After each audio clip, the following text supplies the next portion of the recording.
Sweet. Sweet, sweet, sweet. Oh shit, I just realized I have 300 subs, or 301. When the fuck did that happen? Oh my goodness. 332 away from 333, which would be one of Satan's buddies.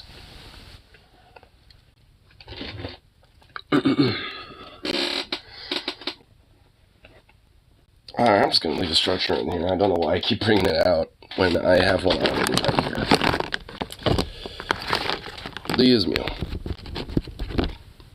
There we go.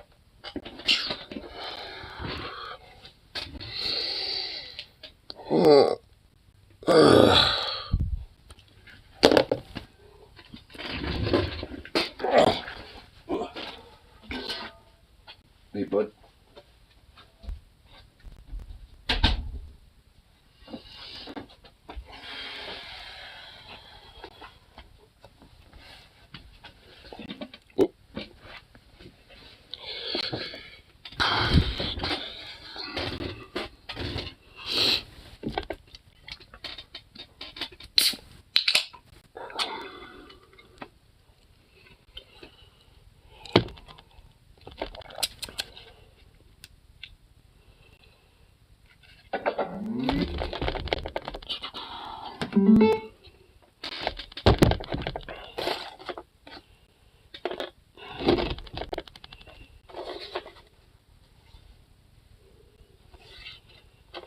Do. Okay, cool.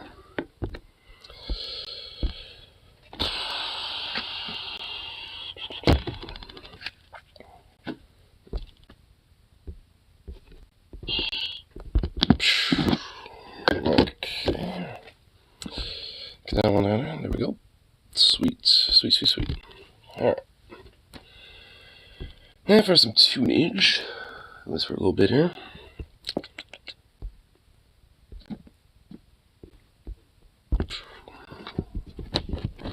Hopefully this isn't too loud. Oh, yeah, it's about to be. Okay. There we go. I can handle that.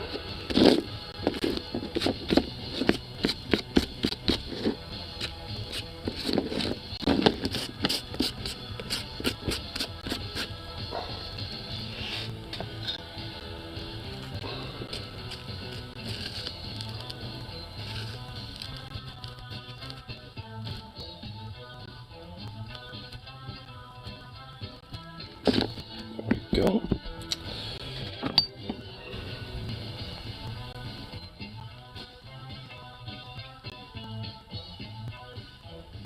How's this fucking... What the fuck? Dude, this was clogged. What the fuck?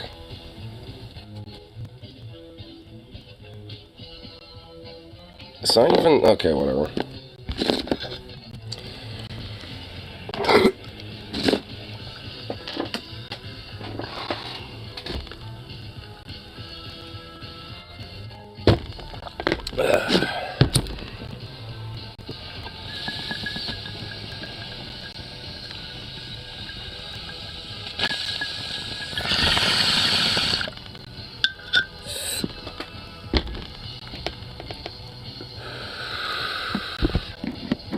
That's better.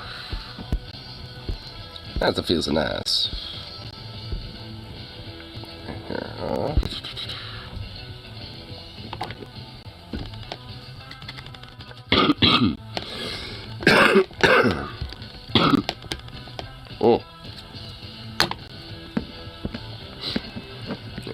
Let's see what's happening for the internet today. What be crazy shit happening? Is there more fucking bow downs bullshit? Or is there, Elon Musk, going off about, like, my platforms, my free speech today? I mean, what is it today? What be going on?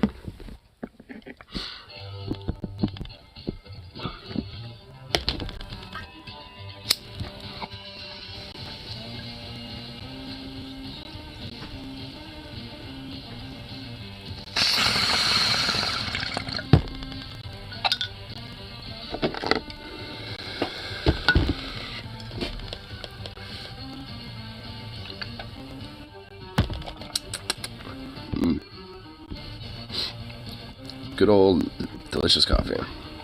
Slowly but surely trying to get my brain to wake up a bit. I don't know what it is this morning, but it was not one to like go my route 100% so far. Fucking like it's like it's the most dumbest frivolous little thing, but I like fucking like it was trying to open up like, you know, those bag of peanuts I usually have and shit to feed the squirrels outside. And of course, I open it up and it's fine. I, you know, deal with my thing, but of course, you know, I put it down really quick to move my live rat trap to try to see if they'll get, you know, more used to get in that trap via some other way or from another spot. And I picked the bag up, and of course, the stupid bag just fucking collapsed on itself, and nuts just went everywhere. So I got I was like, God damn it, just fucking like grabbed like a bunch of handfuls of nuts, just chucked them. I was like, fuck this shit. I was like, it's like, fuck this, that's bullshit. And of course, while that's going on, Zukov immediately just starts running off into the fucking neighborhood. Not even to like go stop and piss somewhere in the yard. He just like decided like, nah, I'm gonna go strut my shit and go run off. And I'm not wearing any shoes yet. I decided to just leave those off for right now, and I had to go run down on, you know, fucking Barefoot, being like, yo, bro, get back the fuck over here. Picking his ass up. So that was great. Having to deal with this fucking old furry dumbass.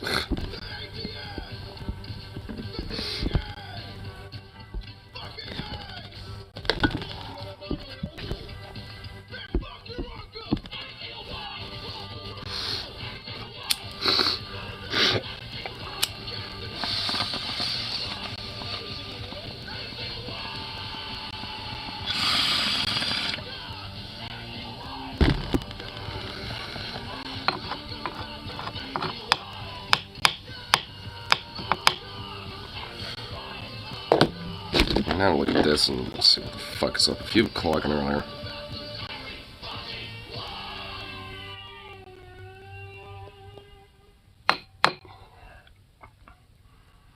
There's nothing even there. It's just a hole. The fuck? Guess there must have been just like a little bit of resin or some shit on that one. Ooh.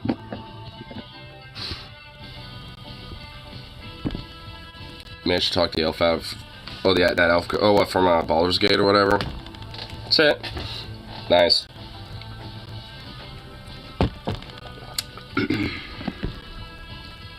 Her goddess wanted her to kill an angel to prove her faith. And she was like, nah, fam. I don't know about that.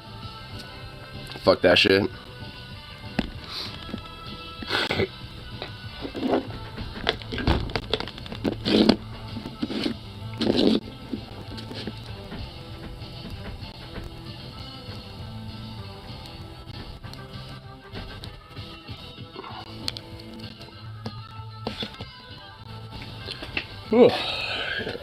Another bowl loaded up here.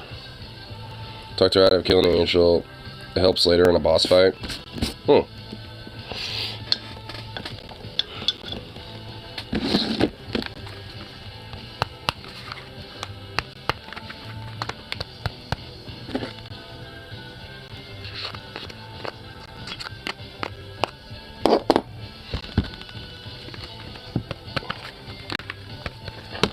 Go.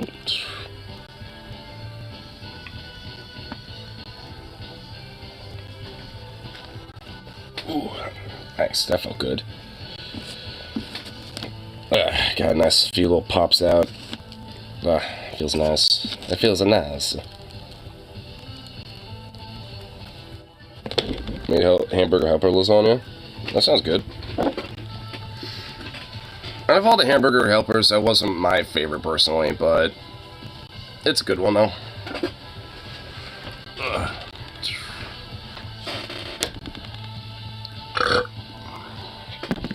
Oh, damn.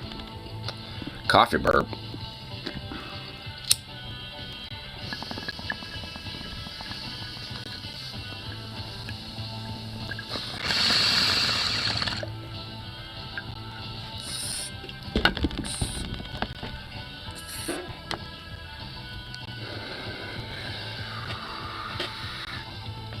Got Cheetah Trotter. Guess that's why it's there for.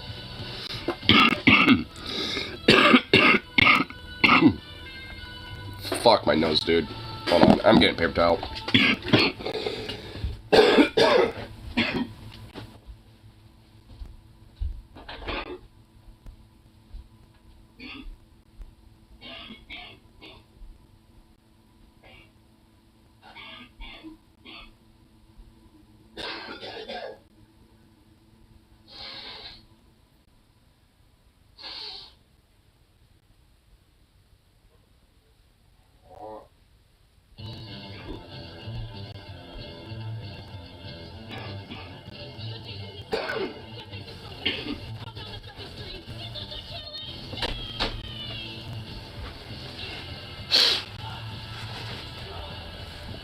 Ugh.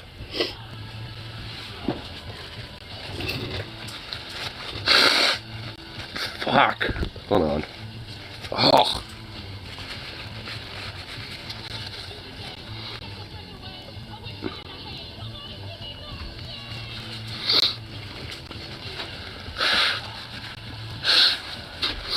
Okay. I think it's all gone now, finally. Ugh, fucking hell, dude.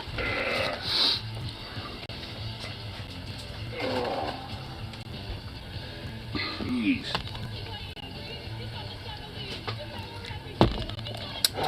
What's the name of that horse?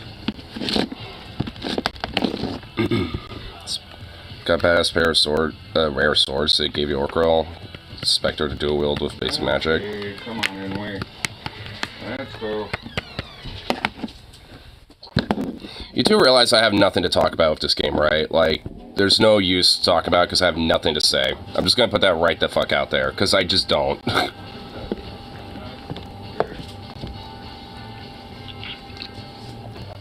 I mean, it's just like, I don't know what to really say besides, huh, cool.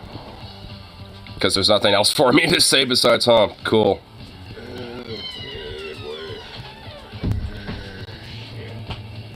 Alright. Which I expect Cold Edge because it has the most elemental spells. The what? See, I don't know or see, I just don't know. You're keeping me awake all night, you bonehead. How is he keep... Just about ready to get to sleep, and then suddenly I hear this. What? What do you mean? I didn't hear anything. I went to sleep just fine. Like, Zukov wasn't fucking doing anything. Oh, someone is beating on the inside of your door. Well, it might have been him, but I was sound asleep from it. So, Yeah, sounds like just about to get to sleep, and suddenly, what the hell? I thought someone was at the door, so I came out, walked to the front door. No one's there. I'm just like, what the hell? Looked around outside, and this side, what the heck was that? Go back in, just about to get to sleep again. I hear it again. I'm just like, oh, Zuka scratching, leaning on your door. Yeah, he likes being up against the door for some reason. If he's not on my bed, he's by that door. Get back to Solaris, and maybe it's a mod, but I have a... but the game's noticeably harder. I have Fallen Empire, Awakened in 50 years, and I'm scared. You probably just set up the fucking, like, difficulty setting way harder than you realized. Instead of on easy, you probably put it on difficulty, on, like, on harder or something. In the future, when it is, don't lean on the door.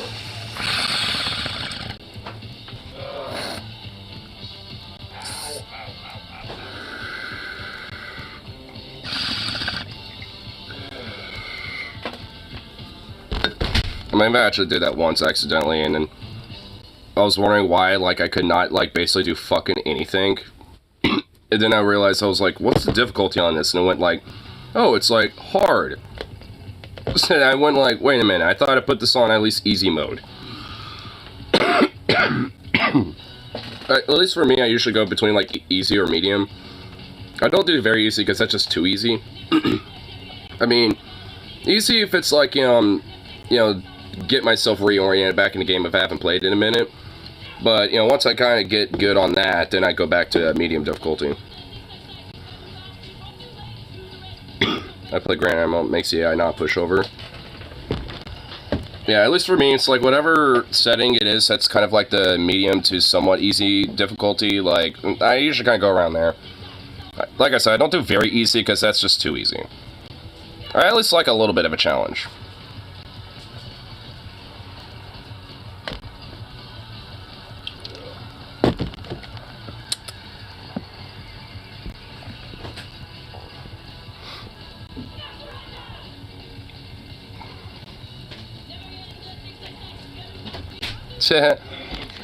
Enrique Tario, sentenced to 22 years. Good. Fucking traitor deserves to rot in prison for way longer than that. Only turn off resource bonuses for AI. Oh, so it makes it easier for you, but not for them. Because it's bullshit, they get 4 food for every 2 you get. Yeah, I've noticed that. Like, the AI somehow mysteriously always has, like, an ability to get way more resources than you. When it comes to, like, various different things.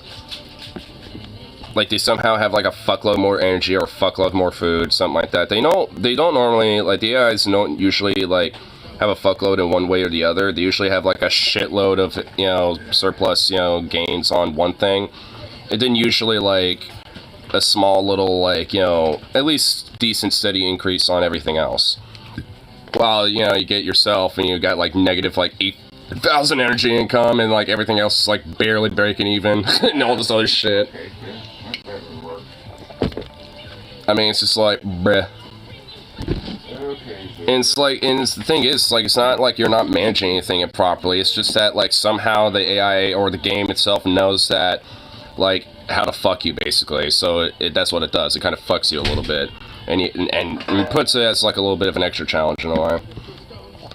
But, I mean, I guess the fun thing about it is that, like, at least, to a certain extent, you can kind of mess around with those type of difficulties.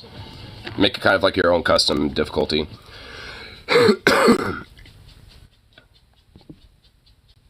What the fuck? Really? Fucking headphones, seriously? Huh?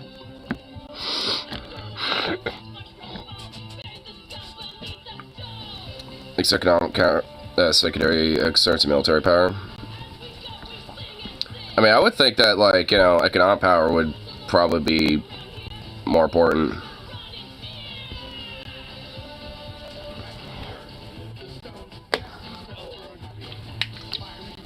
But I suppose that just kind of depends on how you prioritize your, empire. When you have income to sustain dozens of fleets, shit gets real. Oh, so I get it. So I basically get such strong economic power that basically, yeah, the gig, okay, so the gig is essentially just provide the economy, and then you can just hyper-focus on military capabilities.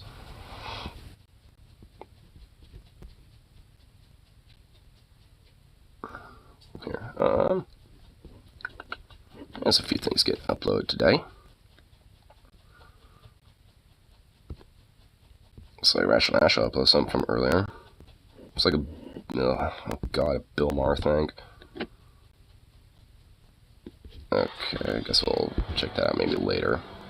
Maybe not right now. Let's see what else happening. Slowly trickles in so it doesn't explode like me. Okay. I mean, that makes sense. I mean, like, just finding a gigastructure doesn't immediately mean that you're going to be able to have, like, maximized exploitation on that type of shit. I mean, because, like, I mean, obviously just discovering some tech like that doesn't mean you're going to be able to, exploit it or take advantage of it in any way or use it. Just at least right off the bat, you're still going to need to, like, find a way to maximize and understand how to actually harness it. Yeah, it's probably going to learn to build them too. At least it makes it even, to an extent. Here, let's see what little things we got going on here. Watson Master upload a new thing. Oh, hell yeah. Pretty much right next to it is it's like an hour long, or at least another 30 plus minutes of it, of a song reacted to it. Now we'll check out the OG video. You know, fuck it, let's warm up with some Walter Masson. Worried about Kyle? Kyle? Wait, Kalinsky? Hasn't uploaded in a while. Oh my good lord, really? Just because he hasn't uploaded it in a minute? I mean, dude, you do realize that, you know, he's got, like, other shit going on now at this point, right? And this isn't the first time where he's had a somewhat sporadic upload schedule. I mean, it's, like, sometimes he'll take breaks and shit. Like, I wouldn't be surprised if he's just off, you know, doing other things. Like, I mean, you know, he has other business ventures now at this point, on top of, you know, like, being with Crystal and shit. And I'm sure there's probably, like, things that he joins her with, you know, when he's not necessarily doing anything, technically. So, I mean, I guarantee you, he's just out there doing his thing.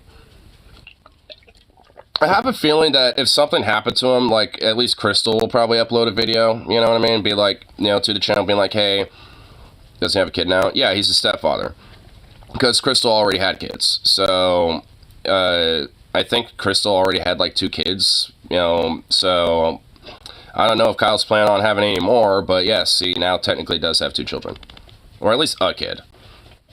I mean, not that I give a fuck, yeah, about, like, all the details about that, being like, ooh, well, what's all that about? I don't give a shit, you know, good on him, but at least it's just from what I know, or from what I've heard, from what other people have said, or I think there's been a few times where Kyle might have, like, tangentially mentioned it, you know, just vaguely, but not, like, putting any actual detail to it.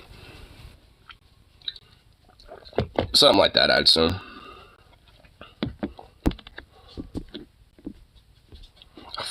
Fucking YouTube, really.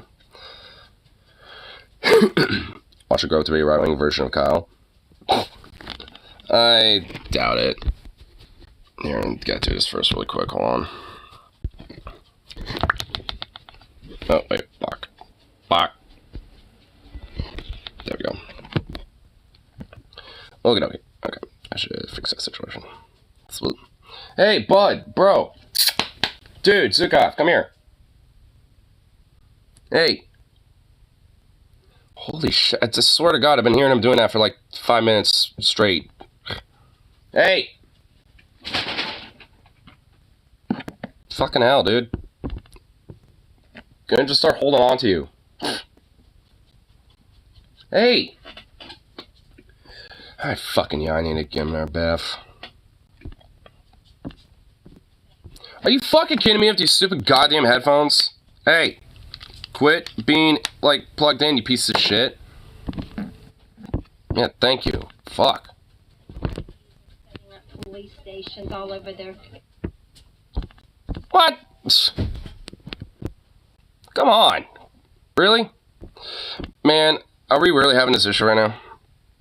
Fucking Christ alive, that's why. Holy shit. Why do they keep fucking turning on and connecting? You're charging in here, you piece of shit. No, I haven't heard. Tell me everything about that one. Okay, fucking Christ. Alright. Round 2. Pushing these things. There's a reason that the Chinese are setting up police stations all over our country. I mean, who's behind Wait a second. Wait, whoa. Well, that's a banger to start off with. Wait, that threw me for a loop. She first said in our country, like, she corrected herself initially, being like, oh, wait, it's actually our country they're doing that with. Like, China's setting up police stations in America? Like, so the People's Republic of Chinese, like, police officers are roaming American streets. That's what's going on? That's what's happening? Or are they just, like, masquerading as American cops? Like, what? No, that one I haven't heard. Tell me everything about that one. I have heard. Are you familiar with the Epoch Times? Epoch. Oh no. Oh fuck me, dude. Are you serious? Dude, an actual like propaganda rag. And I like if I remember correctly, I'm pretty sure that is like, you know, a like straight up fascist like rag too. Like it's actually like I think it's like ran by, you know, a couple fascists if I remember correctly. Are you up to date? Well, hey, I happen to be streaming right now, am I? So I think that's a self-answering question. I have read that in there, that the Chinese are opening up police stations throughout our country. You have not heard about that?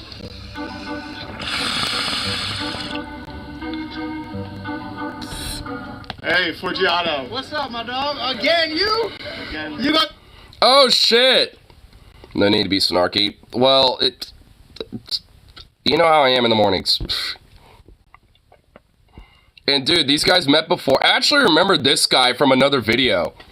Like Ultimatson's been at these Trump rallies so many times, he's actually seeing people again. Dude, I actually recognize this dude. What's up? It's the real king.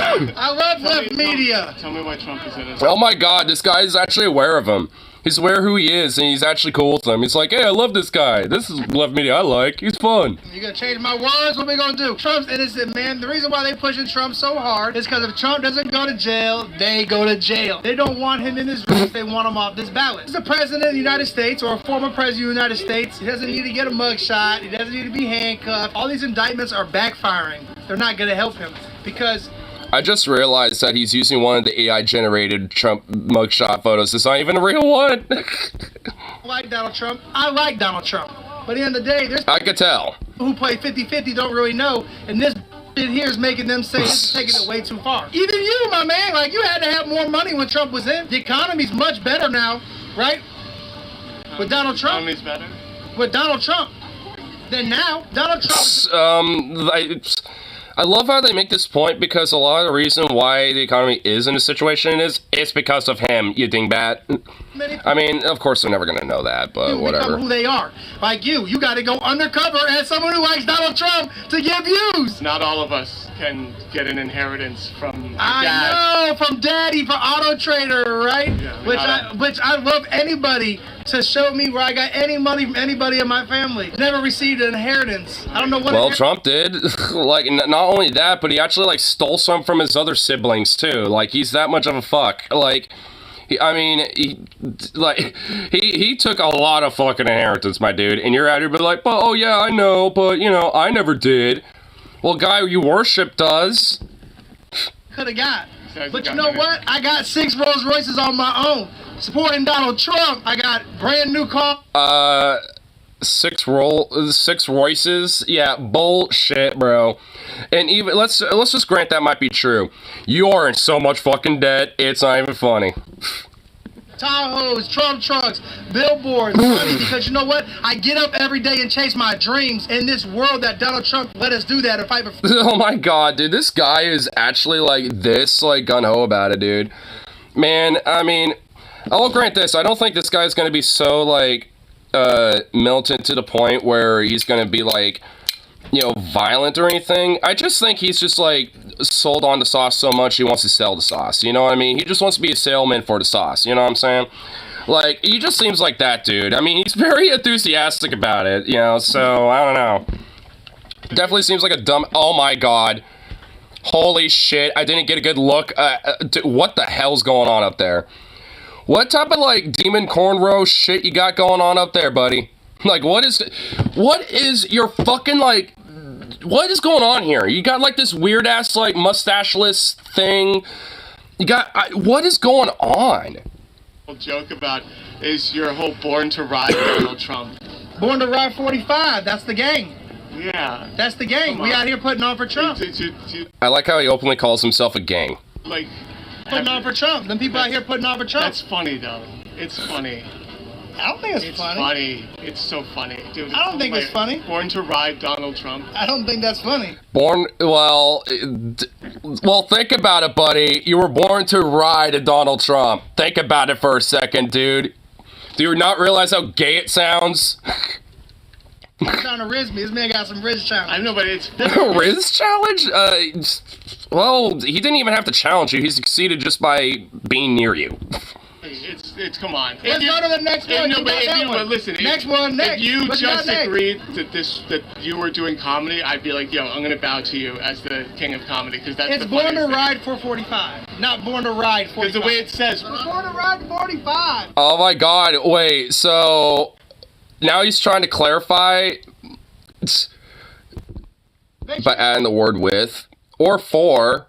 I mean, yeah, because now he's clarifying and walking it back by saying, oh, it's not, like Born to Ride 45, it's Born to Ride 445. I mean, come on, dude. White supremacist. You're Vietnamese, right? I've been to probably 20 to 30 rallies. I've seen you at everything. Every single rally in the Actually, world. I don't think I've been to a rally that I haven't seen you. Oh my god. Holy shit, dude. Dude, these fucking things are so great. Dude, I love these so much. American politics is just so fucking comical, dude. It is just... Dude, like, these rallies are just, like, a perfect way for, like, weird politically active, like angsty theater kids to just go out and do some funny shit, dude. I mean, holy fuck, man. Peanuts, the greatest circus in the world. The world looks at America as a circus. Well, I bring the circus to America. What work are you in? I'm not in at work. Oh my god, look at that big boy. I'm a private citizen, Oh wait. and we just applied for the arrest of Fannie Willis and Magistrate. Oh wait, can you hold that up to the camera?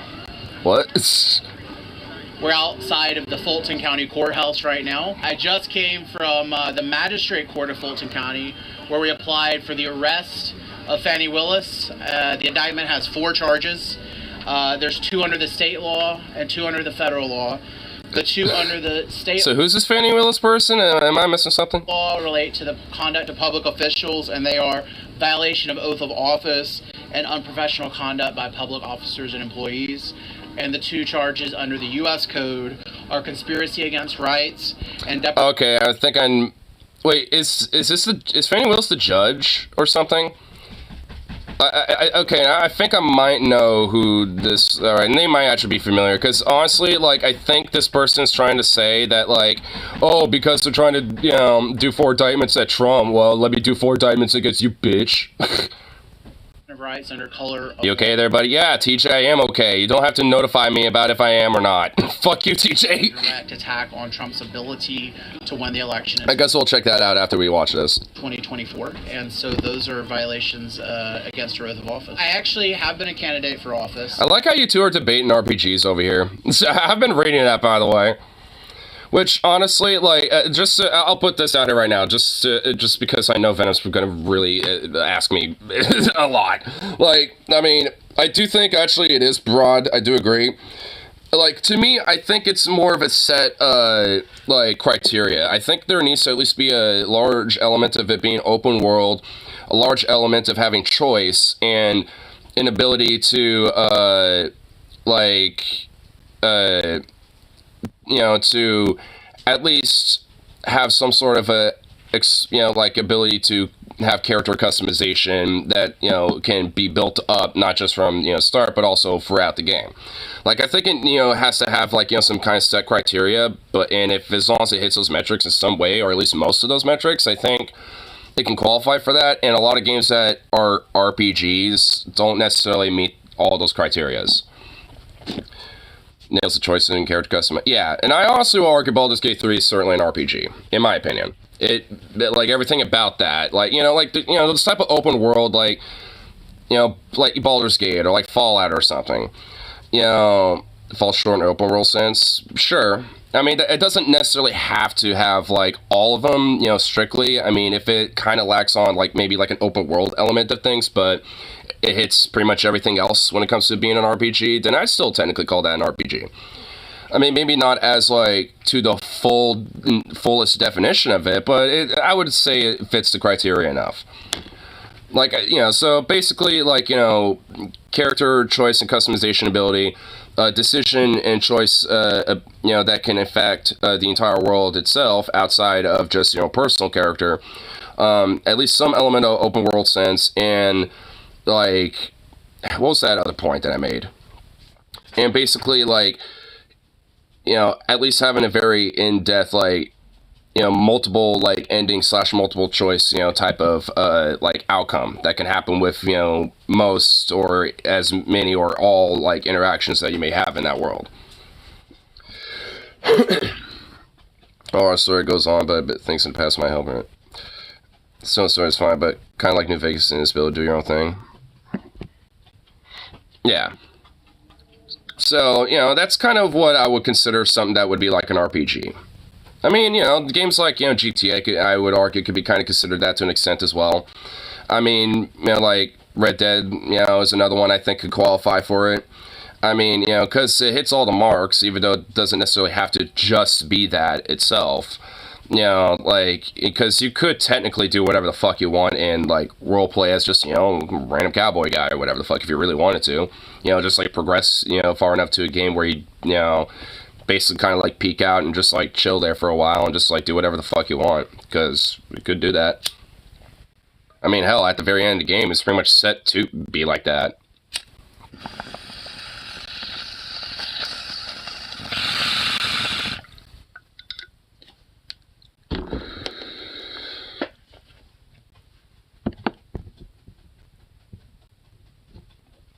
Yeah, Ubisoft GCS again, voucher for later to guards. Well, but yeah, at least, you know, rather, yeah, I just want to get my little sense out there. But here, actually, you know what? Here, we'll do this at 1.25. Let's have fun with this. House up in Rome, Georgia, which is known to most of America as Marjorie Taylor Greenville. So she lives about 4 miles. Marjorie Taylor Greenville? Yeah, absolutely. You see her all the time. What? Yeah, pretty regularly, actually. Okay. Yeah. What's she like? I think Marjorie is a lot more intelligent than anyone. Did he just say that? You know, Trump is dumb, and Marjorie in particular is really great at just walking into a situation, a room, and immediately figuring out how to be the biggest dumbass in that room. Yeah, I would agree with that part. And really sharp at that. In fact. Yeah, well, that's interesting. Yeah. Better 666 at the sign of the devil, President Obama. Oh no! Oh God! One of these freaks. Get your hands off my brothers and sisters. They are devil worshippers, right, Rihanna? Are we a devil worshiper at the Super Bowl Sunday halftime show with The Weeknd? I am homeless in heels working for President Trump on my dime and my time across this country since 2015. No justice, no peace. Oh my God, who the fuck is this crazy schizo bitch? Holy shit. Dude, how much, like, crack has she been, like, you know, snorting? Like, oh my God. Like, she is basically saying, oh, I've been homeless, I've been, like, going on religious tirade, schizophrenic, you know, feuds ever since 1215. The devil's out here, the 666 is be the sign of hail our Lord and Savior, Jesus Christ. I'm here for, you know, for Donald Trump, and I'll be following him ever since 1215. I tell you what, I've been homeless for our great Lord Save Trump. Straight jacket this bitch, do a little bottomizing straight jacket this bitch and put her in a padded room forever. Oh my God. No peace. Whoa, whoa, did she just, like... They have whoa. my balls in a vice. President Obama is married to a man. Mike Obama. Oh my God! Oh, no! Don't insult crackheads like that. I'm sorry. Bigger than a Meth head. size can of right guard. Why do you think they killed my sister, Joan Rivers? Why did John Johnson try to kill me? That's me. I used to be a nice girl, went to finish Are you school. Wait, are you a comedian? No, I'm not. I'm a domestic violence survivor. I'm a You're not a whistleblower. comedian? I'm here to support Trump. So who's here to support our president? I have supported our president since he came down that escalator with his beautiful wife. Get over here, girl. You get over here. Abby. This is my sister in Christ, Abby. President Donald John Trump is going in cuffs today to expose the judicial system. You ain't going to cuss. Why are you so stupid? You think liberals are in a cult? Liberals are in a cult. Oh my God. Those ladies are on another level. Whoa. I kind of want him to follow those ladies, honestly. John Johnson, is that like someone? Yeah, Rick Richardson, yeah. Like, which is, I don't believe anything she was just saying there, by the way. Like, I'm pretty sure whatever the fuck happened, you know, like, was due to probably some crazy insane schizophrenic episode. Because holy shit. Trump is guilty. Lock him up and throw away the key. Oh my God, we found another one! Holy shit, this person's eyes. Oh my god, the insanity that is irradiating intensely. Holy shit. Dude, this is getting better. Whoa. Dude, look at this insane, huge-ass banner. Oh my god. Explain why. What the fuck was that shirt? Hold on. It's literally an orange. It's actually an orange. It's like a half-size orange with a little mustache. Oh my god. Holy fuck, that is awesome. That shirt is amazing. I love that shirt. Dude, holy fuck, this is getting better. This is getting better as we keep going on. Oh my god. Why you think Donald Trump is guilty? We saw him on national television telling that guy from Georgia. Holy shit, dude. All I need is 11,780 votes. One more. Yeah. That was a crime. Yeah. Lock him up. Sure, what They were just talking, so it's like it's illegal to just talk about finding 11,780 votes. I feel like that's like freedom of speech. It's like a First Amendment. It's the first, not when they wanted to overthrow the government and steal the votes of black and brown people. So that's what he wanted to do. What are you talking about? People have been doing that for years. Yeah, but he was doing it bold-faced though. They've been doing it on the DL, at least trying to do it on the DL. But he doesn't care. Detroit, anywhere there are black people, that's where the way he think that voter fraud is taking place. He didn't question when the vote in the areas where he won, which is like white people who voted for him. He didn't question those. He questioned where there are a lot of black and brown people. With the 4 horsemen. This doesn't mean that shirt. Nah. The apocalypse. I'll just wear it for fun. Changed it from conquest, war, famine, and death. We have changed it to white supremacy, patriarchy, capitalism, and complacency. Complacency is what is going to cause the death. Yeah, the death. Otherwise known as neoliberalism. I don't know what it is known as. I just know that people not participating, and when we don't participate, people like Trump and Eastman, and they're trying to steal our democracy is what we get. Right on. Okay, at least initially I thought she was like one of the sports, but then since I saw her, I was like, oh, okay. She might have like a little bit of a look at the crazy, but it's a good crazy. I mean, so you're just it's a fun crazy. Most Americans about the militarization and the weaponization of law enforcement. Who's this fella? Definitely, I think that's the number one issue. I saw recently something that said that the FBI had. Wait a minute, who's this guy? Oh my god! What the fuck is that, Mandela? No! Oh no! Oh, what the fuck? They're comparing him to Mandela? Are you actually fucking kidding me right now? Oh, no. What are you doing? And they're possibly homes in the last month or so. It was one gentleman, he had said some negative things about Biden on the internet. They came to his house and they shot him dead. I don't know, I mean, I kind of want to see. So what? Source on that, buddy? The whole video. Oh, isn't that guy that, like... Oh, it's that one dude that the FBI raided and he started shooting at the FBI because he literally was trying to egg on... Oh, I know what he's talking about. Oh, yeah, a lot of what he was saying was just, being mean. Yeah, he was just saying some mean stuff to Biden and they shot him dead. It's like, bullshit. Like, what a way to downplay that entire fucking situation. We're probably, fearing for their lives. They came to his house. Yeah. Early in the morning. But he doesn't know what's going on. They busted into his house with automatic weapons. What's he going to do? Well, he's just going to go reach for his gun. He doesn't know who's coming into his home. Yeah, he expected it. He wanted them to do that. He literally egged it on social media. He has posts egging them on. Being like, hey, come on, FBI, I'll be ready. Come on, let's do it. Like, he was literally egging it on. He knew. Police just showing up to your house and executing you, no knock warrant. It should never be like that. What do you think about Cop City? Well, Cop City is a training ground for the police officers here, right? Yeah. So, what's the controversy with there? It seems like a military. It's what? Considering that it's literally like destroying like an like a national protected area that is actually pretty beneficial to the local region. When it comes to a local environment there, and also due to the fact that there's literally like a mock urban village to do shootouts and shit, and like you would see military bases and stuff. It's really built to look like a fucking military compound or like some fucking fort. It's not like, what do you mean? What's the controversy behind it? You fucking serious, bro? And also, when it comes to the protesters and shit that have been involved in that, and the fact that they've been utterly brutalizing them and just shooting them and killing a few of them too. 100 acres. You can simulate urban warfare. It just seems like a militarization to me. Well, I don't have a problem with that. I think our police need to be prepared, especially after. He has no problem with the military being militarized. Oh my fucking god. The riot and the looting, the burning, everything, all these kind of things that we've had over the last few years. They need to be prepared for all kinds of situations. It's totally different, yeah. Totally different than the militarization. That's different than attacking people. A lot of talk about the weaponization of law enforcement. DOJ, the FBI, IRS, CIA. What do you think should be done about the weaponization of law enforcement? Well, the only thing that really can be done is to clear them out, clear everyone out, especially at the top. I don't think it's the rank and file that are that corrupt. I think it's the ones in leadership, and I think that the corruption is so deep and so entrenched in these organizations. That's an interesting answer. Okay. That they really have to be totally destroyed. And of course, we know Kennedy said that he was going to. Is she kind of making a police abolition point? Like, is that what I'm hearing from her? The CIA. Boy, died. And we saw what happened with him. They put a bullet in his head. Dangerous venture to go against these people. They're going to destroy you. And we see what they're doing to Trump. Almost like an abolishing. Of course, yeah.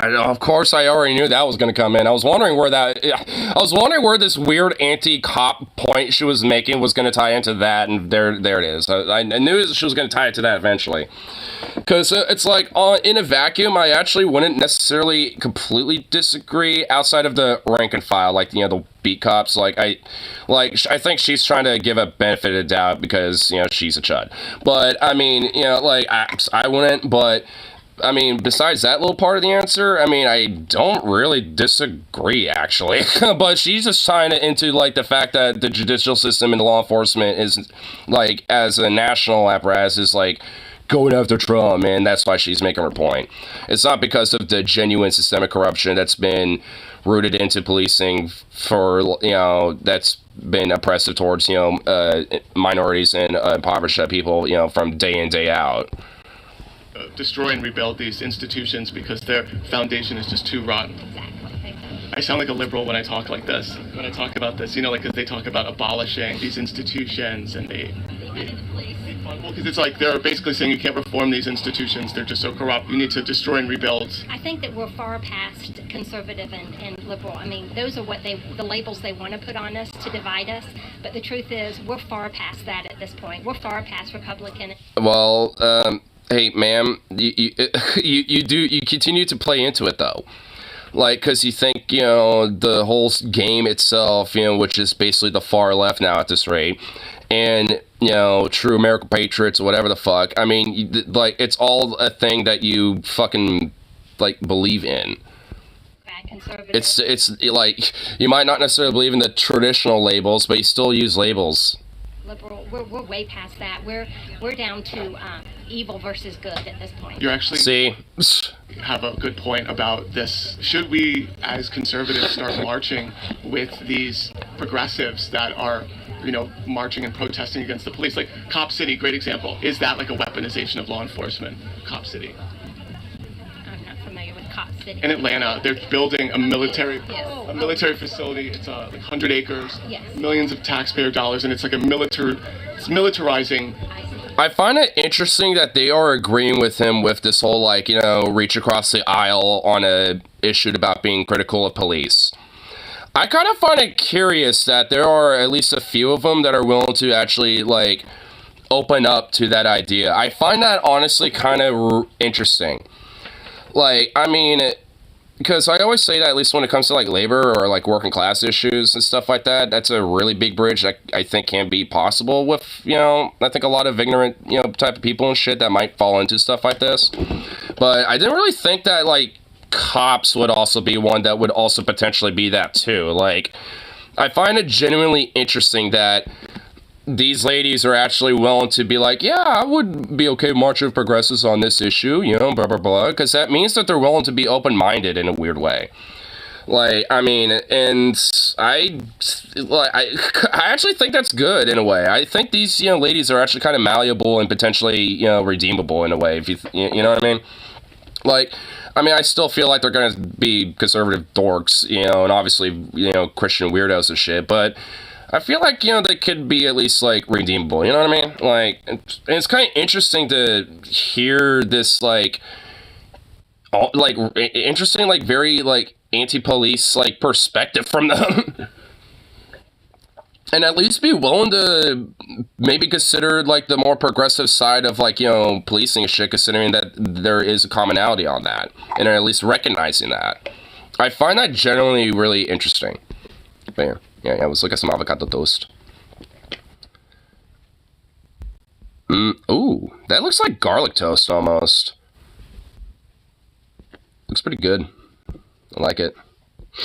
Police force of Atlanta. But I think the better question to ask is who's behind that? The taxpayers may be funding it, but who's behind that? There's someone pushing these things. There's a reason that the Chinese are setting up police stations all over our country. I mean... Oh, God, whoa.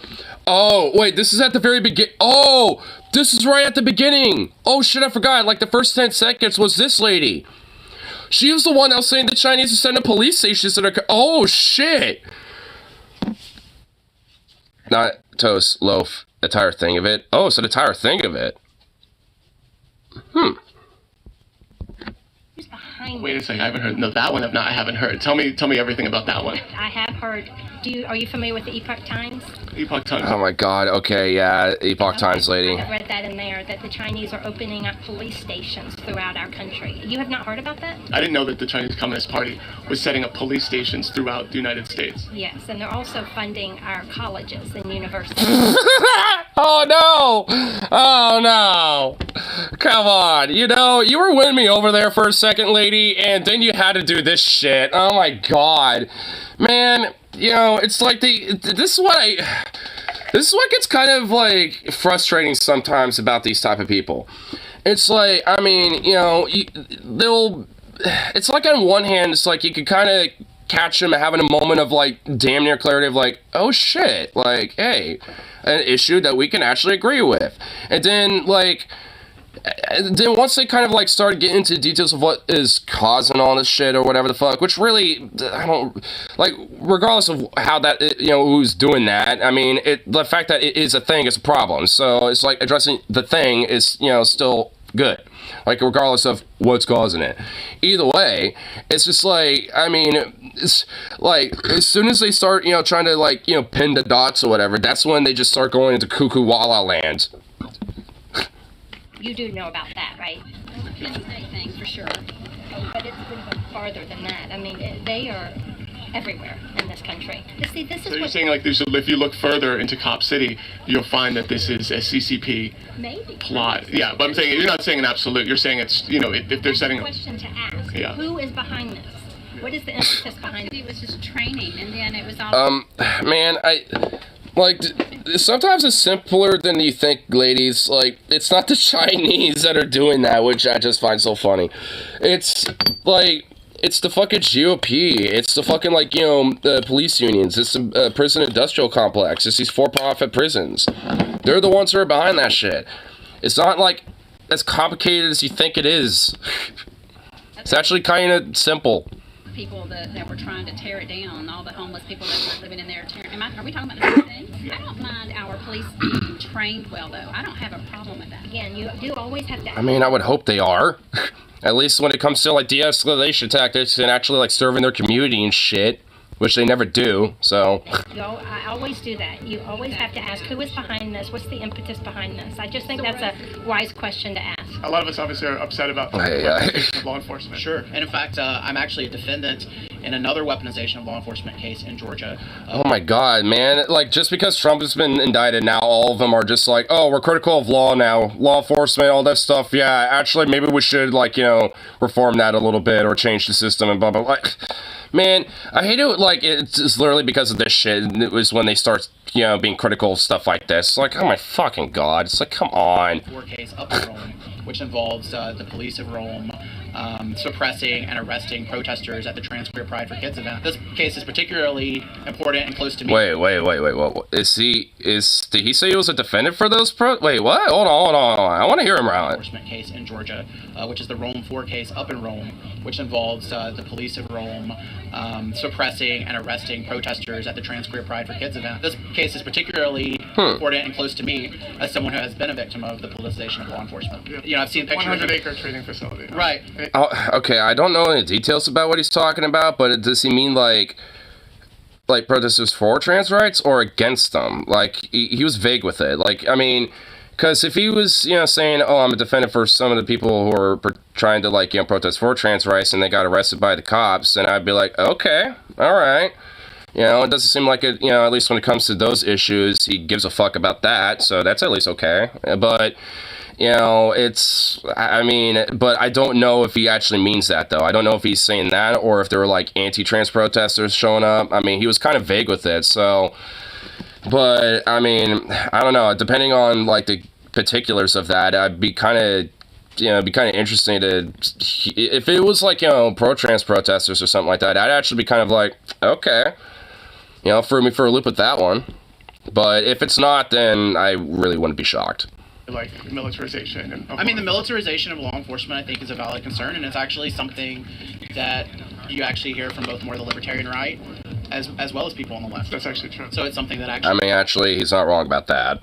The people can come together. There's actually a lot, if people would not be drawn into the bitterness of partisanship, that actually people could agree on. What do you think about the weaponization of law enforcement? It's disgusting, deplorable. What do you think is a solution Horrible, to this weaponization of DOJ, IRS? It's got to be, we need leaders that care enough. I love how just because Trump has indicted, now all of them are suddenly sounding like fucking, like, fuck 12 ACAB, like, fucking dorks, dude. It's like, good lord, it's like, yeah, we need to clean out law enforcement. It's all bullshit. You need to clean out police and DOJ. It's corrupt, blah, blah, blah. It's like fucking hell, man. It's like, couldn't you all be, like, critical of this, like, the entire time? Oh, wait, no, because you're all, like, protected and pretty much, like, enforced and essentially funding and condoning a lot of that type of behavior because it wasn't hitting you. But now that it hits something, that affects you, now all of a sudden you're like, oh, wait, hold on. Are strong enough to clean up the mess.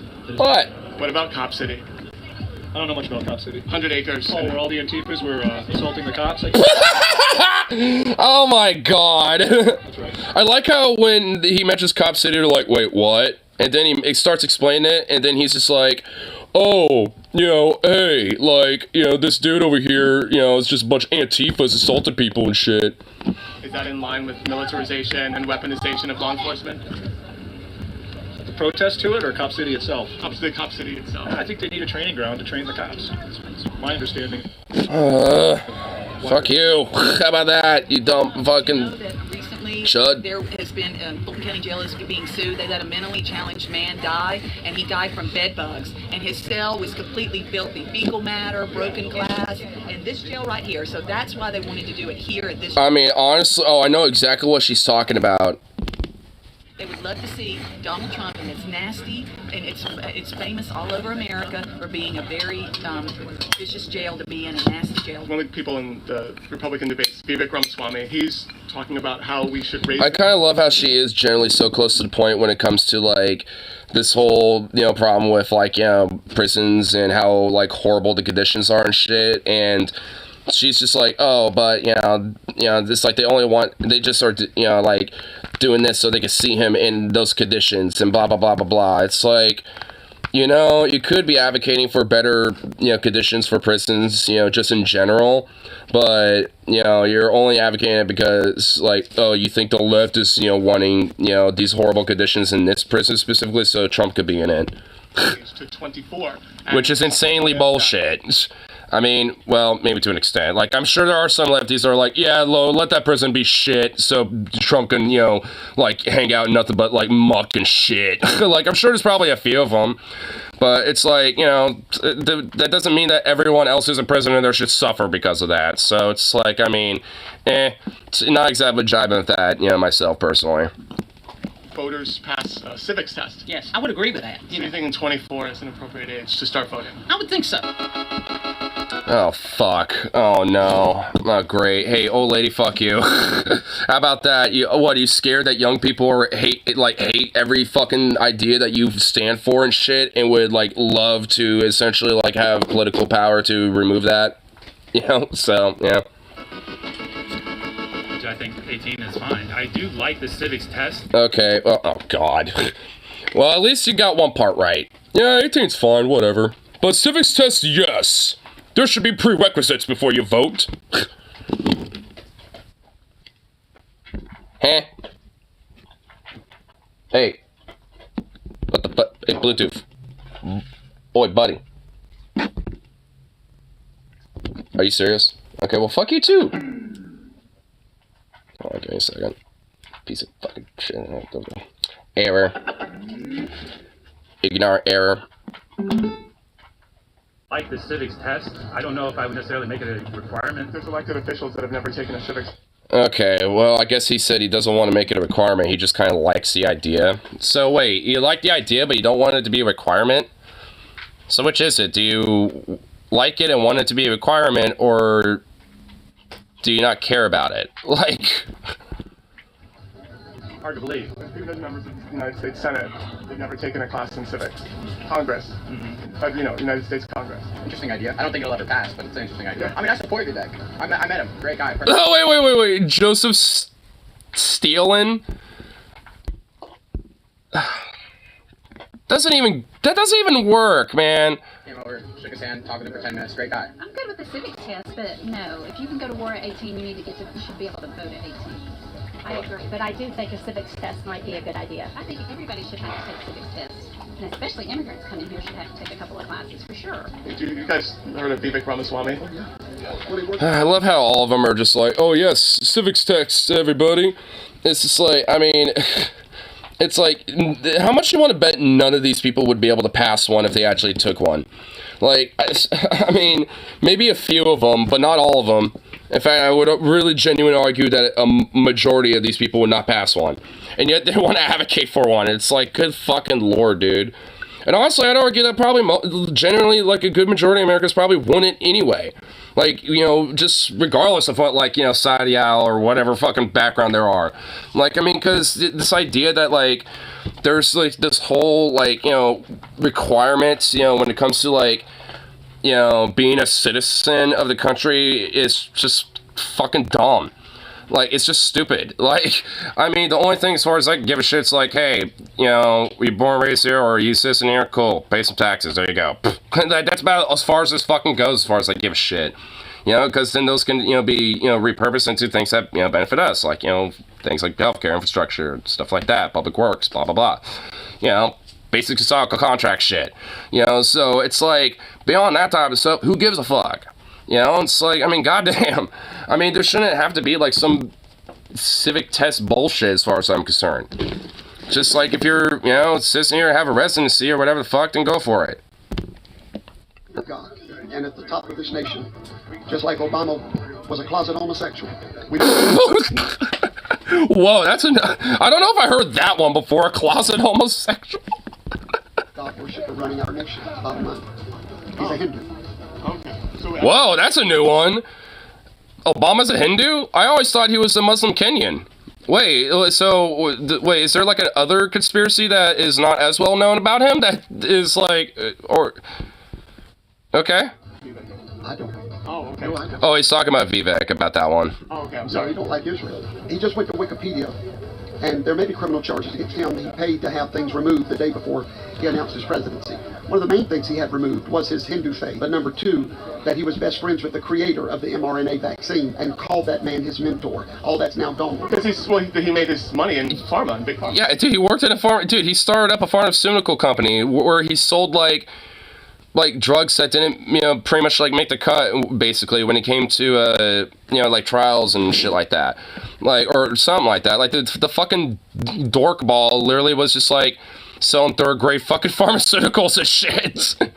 mRNA. Like, it was buying them at like half the price and then selling them at an upcharge. Scrub that from your Wikipedia. He is our Obama. Slick, smooth, the best talker up there. But once it's all over with, you'll see that he's not a true conservative. There's a lot about him that needs to come out. There's only one man in this race. I think a civics test sounds like a great idea. The civics test would be a great idea. I may roll it all the way back and say you have to own property to vote. Yes. Oh my god. You have to be a landowner, which would include, like, literally nobody in the fucking country at this point. Like, there's hardly anyone that are landowners, you fucking dumb cunts. Like, everyone's, like, renting shit. Like, that would basically, like, wipe out, like, 90% of the voting base of the country. Which I think is what they want. Because then it would basically be a bunch of far-right, like, conservative capitalistic shit fucks, that would be ruling everything. Gee, wow. What a great system. Shut up. Oh my God, it's just the founding fathers. What are you boofing about? You got water, you got your food. Good Lord. It was like property owners. It was, yeah. You know, really, don't take our freedoms for granted. Freedom's not free. How old are you? I'm 19. You've met him. At first, I was against it. I was like, I think. Oh my God, I love how all these like young Trump supporters all damn near look the same. Stupid little coif blazers and fucking dumbass little MAGA hats. Dude, they all look the fucking same about. It's like, holy shit. So I sat back and I really. Are they like made in a facility somewhere? Are these like weird Zoomer Trump fans all made in like some facilities? I believe that it's a good move. I think that while it may make it harder for some to vote, you have. Is he wearing a dog tag? Is that a Trump dog tag? Enhance. I want to enhance. Enhance. I want to see what the fuck that dog tag is. Here, come on. Advanced. Enhance. Whoa. A premium enhanced bit, right? Yes. Enhance. I want the enhancement on this bitch. It's a good move. Yeah, it's just some random dog. Okay, it's not a Trump tag. But it's just some random ass dog tag of some sort. It probably says some stupid Trump shit on it, though. It's probably one of those weird, like, custom tags, you know, it has, like, stupid political shit on it or whatever. I mean, I wouldn't be surprised if this kid might be, like, you know, some National Guard grunt or whatever, but, I mean, like, if that's the case, he probably would have just shown up in his uniform or something. While it may make it harder for some to vote, you have to take a test. Drive 24, you're 19. You won't get to vote. I'll take the test and then I can vote. So the people that can't pass the civics test have to wait till they're 24. Yes. It's the same concept with a license. You have to pass a test, an exam, and if you fail it, you don't get to drive. And I feel like a vote is influential as driving a car. You can kill. No, it's not. What? Driving a car, it has risks implied. Especially when you're reckless or a drunk driver or anything else in between. Or just not paying attention. And then there's like other people on the road. Oh my God. What the fuck? You actual obtuse dumbass. Oh my God. Holy shit. That just nearly like whiplashed me into singularity. What? They did not have the same fucking like... Oh my God. What? Fucking what? You have a leader up there in office who doesn't know what they're doing. A lot of people have died from fentanyl and everything like that. You know, the founding fathers actually had very restrictive. What did that have to do with anything? You just threw that out there out of nowhere. And they in their writing repeatedly said that that's necessary to preserve a Republican form of government. And so we've had an experiment over the last 50 to 100 years of maximizing voter turnout. You know, and has that made the government better or worse? Back up. What? Wait, voter turnout has nothing to do with that. And also, that's just because the population is increasing. And thus, that means more people every year or every election cycle means there's more people that are voting because there's more people in the population who are adults. And that doesn't have to do anything with whether the government's worse or better. And also, like, I mean, I'm pretty sure a lot of those reasons are not because of that at all. I mean, what? Like, how is that, like, related to anything? Like, oh yeah, see, more voter turnout means the government got more shit. If that's the case, then wouldn't you say that for Trump then? Because, like, when he was elected, he technically had the, you know, most votes, you know, during that cycle, and also Clinton too. Like, because the broader national voter turnout was the most, you know, just like, you know, the next time it was, and likely this one too. Like, I mean, that's pretty typical because of how, you know, population increase happens. That's just what happens. Like, that has nothing to do with whether the government good or bad. Well, it was landowners, and they would pick the president. Yeah. Right. Well, actually, I mean, originally the states picked the president. There was no popular vote for president, and so the original design of the founders was to have the states have their ambassadors in Washington, aka the senators, and the states to pick the president, so that the president was not chasing after the votes directly of people and then promising programs, gifts, etc. We apparently. Is that the whole point of trying to represent the people in the country? Is to like promise and advocate for, you know, those people? Oh my God, this holy shit, this guy's insane. Thought we knew better than the founding fathers, and I'm not sure that we did. He wants to institute a civics test to vote. I'm not sure about that. Yeah, sure, yeah. Now, I've seen they wanted to bring the age down to 16 because they're hoping some of the propaganda they have in school now will help them get some more votes. I heard there was talk of raising the voting age. That's the first I heard of someone wanting to raise it. Well, so he just wants it to stay the same and doesn't want it to move either way. He's like, fuck going to 16 because then that means all that propaganda is going to be hitting them more and, you know, blah, blah, blah. But no, I don't want, like, you know, to increase it either because that's just dumb. So, meh. Just leave it the same. I guess I could grant him that, I suppose. This is crap. You trying to get my words to change? They ain't gonna change, my brother. So you'll still vote for him even if he's convicted? I'll write his name in. Only they can get Trump is sedition charge. Trump gets sedition charge, we can't write his name in. And all of you liberals. You're gonna still vote for him even if he's We will. I will vote for him. I'm one. Oh my god, these ladies again. Holy shit, whoa. I was like, wait, holy fuck, what's going on? It's these fucking psychos again. Oh shit. I'm wanted in 4 states. Wait, what? Hold on. Wait, we're rolling that back. What? And all of you liberals. You're gonna still vote for him even if he's convicted? We will. I will vote for him. I'm wanted. I am for you. Abby, I'm wanted in 4 states. What the fuck? She's just like, oh, you liberals, I would vote. I'm wanted for 3 states. I'm wanted in 34 different states. Just randomly blotting that out. It's like, yeah, I'm wanted in multiple states. For what exactly? Like, what in the fuck? Holy shit. Man, I wish we got more of those ladies. Holy fuck. I really hope we get a little bit more out of that. Kids thrown in jail. What in the fuck do you want, you little weird bitch? Still vote for him, right? Shush. I will. Yeah, even more so. If Trump is convicted and put in jail, you're still going to vote for him. Well, first of all, he's not convicted until the Supreme Court convicts him. In America, that's not a conviction. We have an appeal. I'm pretty sure if a judge convicts you for a crime, that's a conviction. Process, which will take years. So by the time that happens, he'll be back in office and handle everything. No matter what the situation is, Well, Jesus was convicted as well. Oh my fuck. Oh. You just so fucking man. They are like if for the ones that haven't yet, like they are getting so fucking close to just making him basically, you know, the new Jesus. And there are some that have already done this.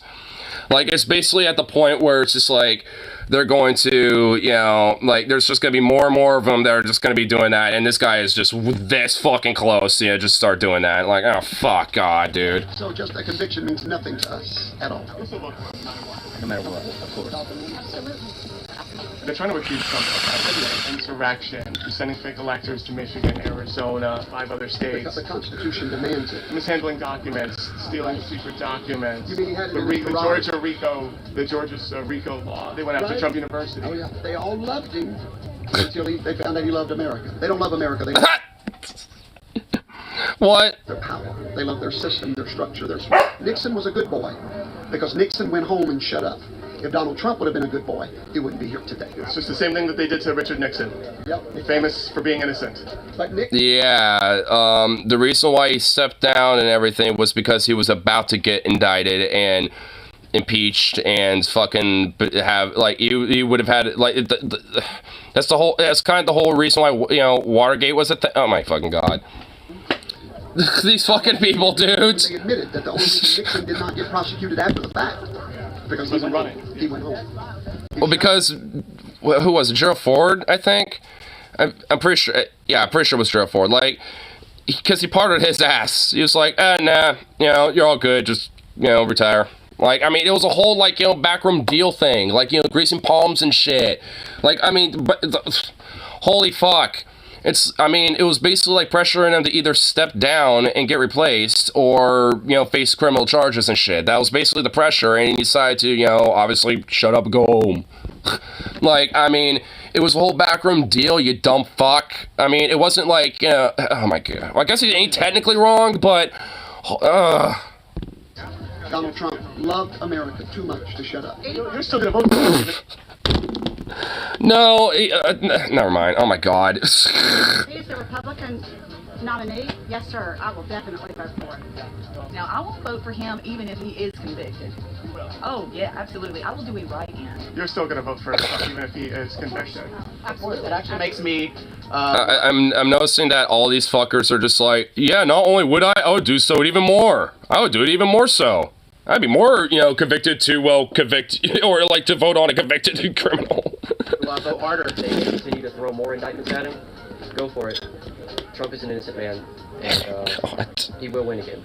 Yeah, you'll still vote for him even if he's convicted. If he's on the ballot, I'm voting for him. You're still gonna vote for Trump. Oh wait, so what if he's not? So wait a minute, wait, does that imply that if he's on the ballot, you're not gonna write him in there, kid? Oh wait, I don't think you're gonna vote because you don't want to, because you want to have a civics test and all this other bullshit, and wait until you're 24. Yeah, I think he'll still get a lot of votes if he's in jail anyway. Secret Service will have to come take him out of jail and go bring him to the White House. I don't think that's how that works, but okay. In fact, actually, I don't even know how that would work. I mean, you wouldn't know that that's how things would go down. That's never happened before. Oh, fuck. Oh, no. Oh, no. I already know where this is about to go. Oh, Jesus. Here we go. This is gonna be bad. It only rides in the water when it's balanced, just like any ship. Before Obama. Oh, God. Oh, man. Fuck you. With your weird fence riding bullshit. Oh, no. It's like, see, we can't rock the boat too much because, you know, obviously you got, like, you know, weird little Nazi guys that I don't like and I don't want to be affiliated with me. And then you got this woke shit over here, you know? So it's like, you need to be, like, in this balance. It's like, fuck. Ugh. It's like, fuck off. Oh, my God. We all gravitated toward that center where the ship rode was. Fuck your center. When Obama came and put gays in the military.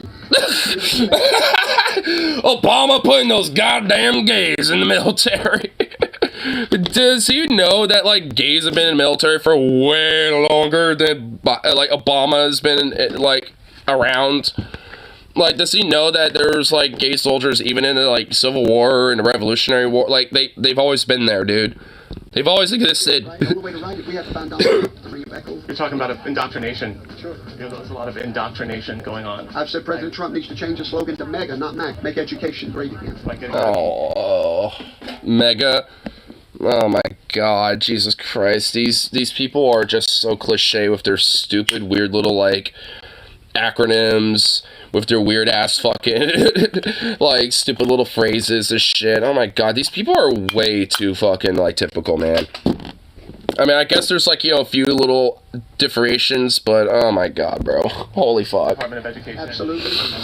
Theory, all the books in these libraries that's destroying children's minds. You know, reading about Malcolm X, MLK, and the fact that gays exist. Parents now, they don't want to bring their kids to church until they're like 13 or 16. Because they're like, oh, well, then they're old enough to understand. Indoctrinated before that. So what's an appropriate age to bring your kid to church? Wait, did he just agree to that? Wait, so he made the same point that these fucks make, you know, about, like, education for the most part, and wove that with church. And he just kind of agrees, like, yeah, because they're not being indoctrinated at that point. It's like, so wait a minute. So if, like, 13 to 16-year-olds aren't being indoctrinated if they're going to church, you know, learning shit like that, then why are they being indoctrinated when it's school then? Like, because at that point they have an ability to think for themselves at least a little bit, right? So, what the fuck? Like, what does that mean there, bitch? Like, what are you implying there? Like, that just, like, kids are just, like, you know, like, just little sponges of, you know, indoctrination that are just waiting to be indoctrinated, you know, like, when they're, like, you know, from a toddler till, like, 13. I mean, because, yeah, they're infant sponges of shit, but that's why you should educate them on, you know, various things, like, you know, the fact that gays exist, oh no, and shit like that. Because, one, there ain't nothing wrong with that. There's, like, and, like, CRT, like, yeah, oh, slavery bad, and, oh, you know, MLK had some, you know, radical speeches, and Malcolm X and the Black Panthers existed, and shit like that, like, oh, wow, what a horrible thing to learn about. The moment they're born. I was born in the church, actually. My mother had me in the church. So I believe a child... Oh, God, I feel bad for you. Why wouldn't you bring a child to start grounding them in the moral laws of the Almighty God? Oh my God, okay, I thought he was agreeing with him initially, but no, he's like, oh, actually, no, they should be, like, they should be born in a hospital. They should literally be, like, the mother should literally give birth in the church and raise that child in that church. That mother should never leave the church. That'll get rid of this indoctrination. Absolutely, sir. But you see that... Indoctrinate them get rid of indoctrination by indoctrinating your kids. Wow. Started public schools. The reason public schools were started, you can go read the two reasons. Because at one time, all schools in America were religious, even our colleges, universities, Harvard, they were all religious. Public schools were started to break the stronghold of Christian doctrine over our church. Everyone in our church... Yeah, because guess what? Not everybody in America is Christian. Homeschool. Okay. Wow. We took back over our children. We took them away from the government schools. So we can indoctrinate them and propagandize them and abuse them and torture them ourselves. It's a good way to get rid of the indoctrination. That's the only way that I know of. What other way is there? What are some ways to... Removing your power from any influence in America and the world. That's how you do it. How about that? This indoctrination. I am for homeschooling now. I was not a big advocate for homeschooling. Schooling to stop this indoctrination. Stop the indoctrination, and I'm not even... Oh my god. It's just a buzzword they learned and now they're all fucking lemmings, dude. I think we could go to technical schools, make sure that they go to conservative colleges like... Make sure conservative colleges and universities are around and trade schools. That's all you get. Liberty. There's another one, heritage, I think. Teach the Constitution, teach about our founding fathers, teach real history, and instead of this indoctrination. And putting our students in debt. I mean, they're in debt. They could buy a home with the money that they get out of school with debt. Oh my god. Ah! Ah! Oh! Oh man, I want to talk to like, oh man. Oh fuck. Oh, she's... Fuck. No, I love how, like, Waldemast's just, like, she's so close to getting, I want to hug her, basically. Now, I want to, like, just slap her with a salmon. Like, the tail of a salmon, just, like, just slap her with it, dude. Like, because, oh my god, this is so infuriating. It's like, oh, yeah, public education, indoctrination, stuff like that, and all these kids that go to college and stuff, they're in endless debt and this and that, and blah, blah, blah. It's like, oh, wait, hey, I wonder how you can fix that. Oh, making it public! Like, oh my fucking god. Oh, so annoying.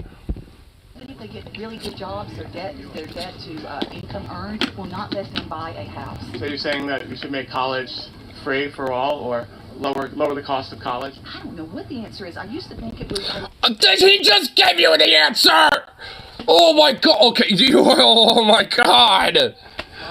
What the? Oh my god, they just, this is why it's so frustrating with these fucking people, dude. Like, they are so close to getting it, and then there's just this fucking wall that just, like, that they are just unable to just, like, you know, like, break through and be like, oh, yeah, this is what the real issue is. Like, there's just I don't know what the fuck it is. It's just like, there's just some neuron that's like, nope, not gonna break through the wall, no. Not gonna get it. It's like, so fucking annoying. This has happened like 3 or 4 times in this video. It's like, fuck. Man, I hate how, like, and funny enough, this is like a perfect example of why public education is so fucking important. I mean, it's like, holy shit. This is why it's so important. It's because of the stupidity and not just wall of them not getting it. Like, and how there's, like, at least, like, a quarter to a third of this country that is just like this. It's like, oh my god, man. Went to school that made good grades, but now that I'm seeing that happen, these universities are raising the cost astronomically for these kids to go, and then these professors are paid all this money, and then it just... It's actually more or less the administrators. A lot of university and teachers and professors actually don't really get paid well either. Then the government only hires, like, the lawyers and things like that out of these schools, and they're indoctrinated this way. I've been hearing parents talking about not bringing their kids to church until they're 13 or 16, and I hate how she's so fucking close, man. Have to make a proper decision. No, that's not. I don't believe in that. No. It's like something like the mask mandates. Separate us, make us suspicious of each other. For the record, what's an appropriate age to bring your kid to church? Well, parents have to be involved with their church education as well as their school education. The national education. Implying that church is given education in the first place. Be disbanded. That's unconstitutional. We need to go to the states running their own education. But I That's amazing. Well, thank you. What, are you streaming it on your stream or something? Are you talking about like school choice, or are you talking about? Well, we definitely need school choice, but I just don't think that we need a national education. We need to go to the states, need to decide what they do in their states regarding their education. Let the states decide. Let the states decide. The federal government... Let the states decide stuff. States rights, blah, blah, blah, blah. Oh my god, I hate that shit so much. Because, like, I mean, there's, like, only a certain, you know, like, a certain amount of, like, fucking things that I might, accept, like, all right, sure, I can see, states having their own rights for certain things, like, I don't fucking know, like, how they manage, like, their own state taxes or some shit, or like, or when it comes to like municipal like fundings for different counties and blah blah blah blah blah. I can't, like, there's like a level when it comes to governance where it's acceptable, but like this idea of like education or things like that, like, I mean, the states, boards, or when it comes to things like education and our infrastructure shit, should really just be like another just like branch of the broader apparatus when it comes to funding for these things, like when it comes to education, infrastructure, etc. Like every state will be able to have the base funding, and then there's the national funding that gets split between the states accordingly, based on the needs of what those states need to when it comes to funding those things, whatever it might have to be. So it's just like, that's at least in theory, my idea, like how that's supposed to work, but obviously it isn't really much the case, because a lot of these states end up being fucked immensely because of shit like this. And like, so a lot of states like mine, might fare better when it comes to certain things like infrastructure, education, and shit like that, while other states like Mississippi, Georgia, or Alabama, and stuff like that, tend to suffer immensely because of these things. Tell some little small community in North Georgia what is best for their students there. What do we do? Yeah, I can actually. Fuck you. About this indoctrination. That's another problem. I think over the last several decades, our schools have been infiltrated by communists. I think oh my fucking god. Our schools have been infiltrated by the communists. Oh my god. Hey, Joe McCarthy, the 1960s called. Go back in time, you fucking weird lemming. I see a lot of states passing school choice to the education with school choice. Public school systems are corrupt. It's run by powerful unions that... Powerful? Oh my god, that's why the schools are corrupt, because of powerful unions. Fuck off. Oh my god, you stupid schmuck. Holy fucking shit. No, that is not the reason why at all. And in fact, the teacher unions aren't even that powerful in the first place, you fucking halfwit. Like, a lot of them struggle, and shit, immensely. And to be fair, there are some that are corrupt. I mean, a lot of them, too, will at times, tend to keep bad teachers, that aren't really well, or functional or good at their job and shit. Like, don't, necessarily do what's best, when it comes to their students and shit. I mean, that does happen. But, like, that's, like, the root of the problem of school, education and its corruption. Are you fucking kidding me? Not, like, the administrative corruption that is rot in, like, most school districts in this fucking, if not pretty much all of them in this country. Like, I saw that shit, like, when it came to my high school education, I saw, like, the results of what the administrative, like, district corruption was like, when it came to, like, doing things like, music or the arts and shit like that when it came to those classes, versus, what people who might be into sports and PE and all that shit, or like when it came to our football team or our basketball team and stuff, how much they really loved that shit and were very, immensely wanting to fund and, expand on that. So I saw that type of shit. Same type of shit, like, honestly, all over the place. This isn't exactly like, some sort of, weird thing of like, yeah, these unions are the problem. It's like, the fuck they are. Like, it's the fucking administrations and a lot of the higher-ups of these fucking, education systems, like, in our country. That's the fucking problem there, you dipbat. Corruption is a part of the union. Get the fuck out of here, you old fart fud. You McCarthyistic shitbag. Democrat Party, those aren't people that should be educating our children. Homeschooling, it's a good way to stop the indoctrination. Yeah. It's about that, and if you can find a good private school. I'm hearing a lot of parents talk. Yeah, because private schools and homeschooling is definitely not right for indoctrination at all. How they're not going to bring their kid to church. I like how basically all this is like, hey, we need to fight indoctrination with more indoctrination on our side. Our indoctrination is good. It's like 13 or 16. They want the kid to be old enough to make a proper decision. About going to church? About going to church. I think that's something you can pass down from parents to children, if you're a Christian. As a Christian, what's an appropriate age? I like how, honestly, they are willing to at least be, like, across the aisle on this one and be like, yeah, if a parent wants to, wait, for their child to go to, church or something, sure, whatever. Like, I like how they're actually kind of, at least some of them are actually kind of okay with that. Not all of them, but some of them are like, yeah, that's fine, too. I'm willing to do that, too, sure. I kind of find that interesting that some of them are just like not as fervently like, oh yeah, but they're just like, yeah, sure, that could be, you know, parents' choice on them. I suppose at least they're consistent with the whole parent choice shit, I guess. As soon as they're born. Which, you know what, if that really is the whole fucking case, then why, you know, fucking go after, you know, the whole public education system then?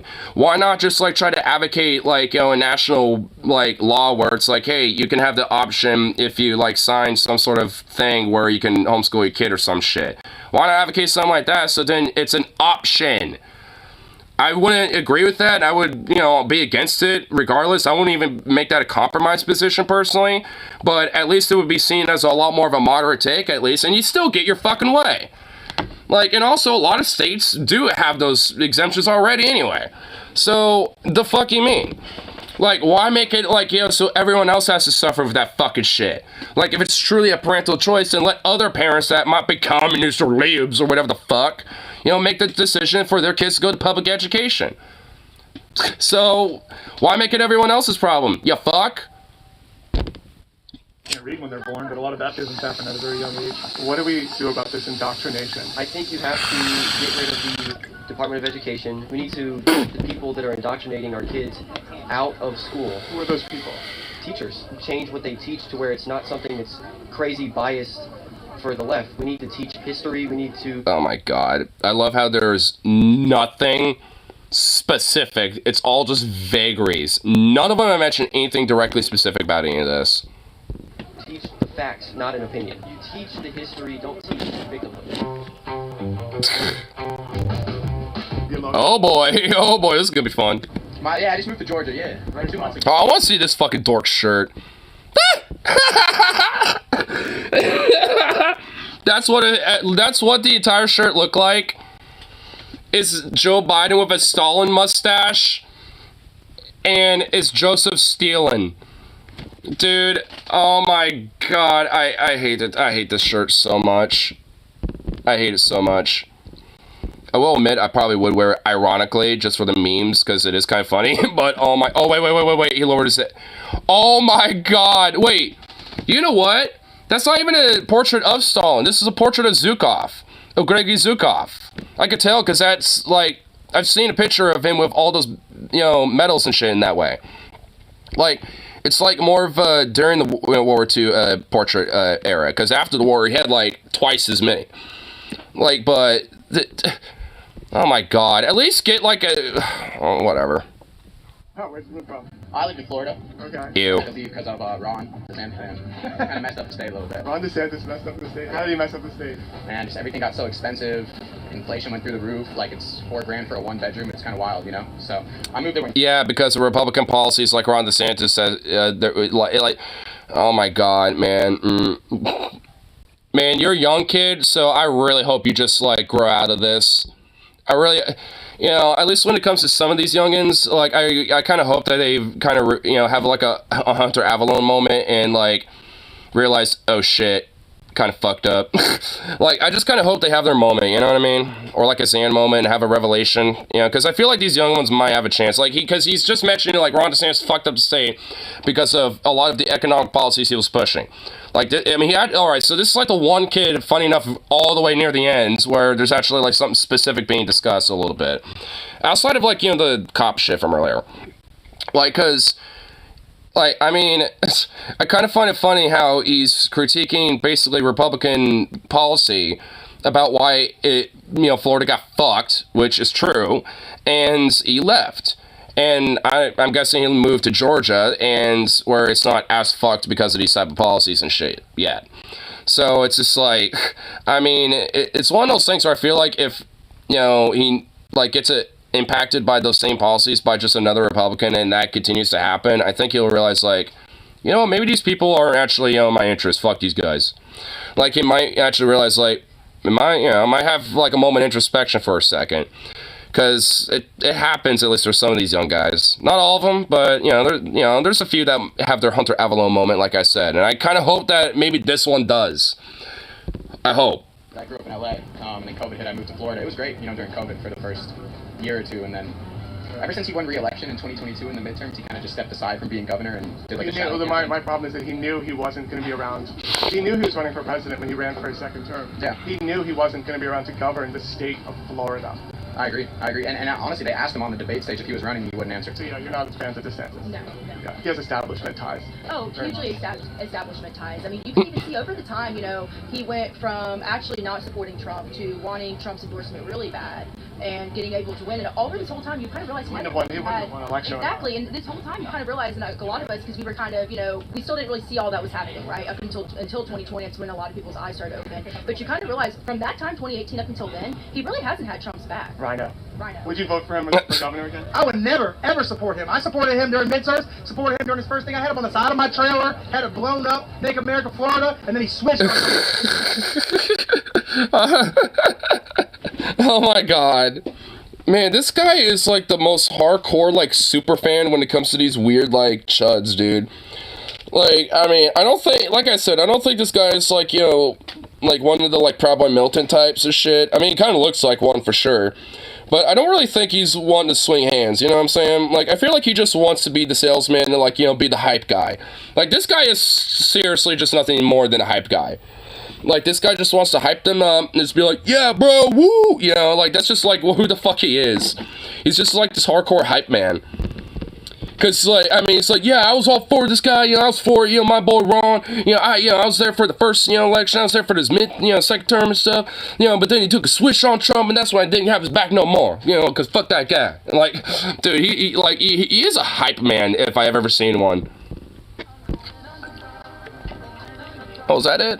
I'm working on an app. Oh, wait, here we go. To where, if a white person says, oh, I have a black friend, if you're the black friend, you immediately get an update. Okay. And it says, like, all right, well, this black friend is, you know, this person just named you as a black friend, and their debate gives you their location. You can just show up and be like, listen, this is my coworker from, you know, a few years ago. We really haven't spoken since. We follow each other on Facebook. Right. But yeah. I like it. Where was it in the development? It's in the early. Okay, no, I like Angel and beta testing. Okay, no, I would be. Put me down as. You have to register your black friends as a white person. Okay. Who's the name I would want to register? Yeah, fantastic. Thank you. I kinda like that chick, honestly. You know, what? And honestly, that was a fucking banging video. It kind of was a little. I mean, it was a little. That big boy with the suit, like, was kind of the most boring one, but holy shit. Dude, those ladies, those fucking schizophrenic, like, Christian psychos are the best. And the hype man. I love those dudes. And I kind of felt, you know, a little sense of, like almost so much frustration with some of these motherfuckers, you know what I mean? Like, because they, like, there was generally a good handful of them that were just so close to getting certain shit. When it came to certain things, they were just like, it's fucking close. But nope. They just had to, you know, just go down conspiracy, like, far-right, insane rabbit hole bullshit instead. But, oh my lord, dude. Man, that shit was good, though. That was some good shit. But anyway, what are you saying, Venoms?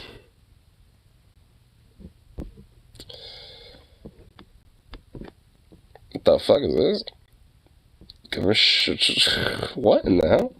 This is apparently a government shutdown threat? Lawmakers facing looming deadline to avoid a government shutdown. What the fuck is this about? I'm actually kind of curious. I'm gonna look this up. What the fuck is this about? Huh? Let's see. Let's see. Let's see what the fuck is it about.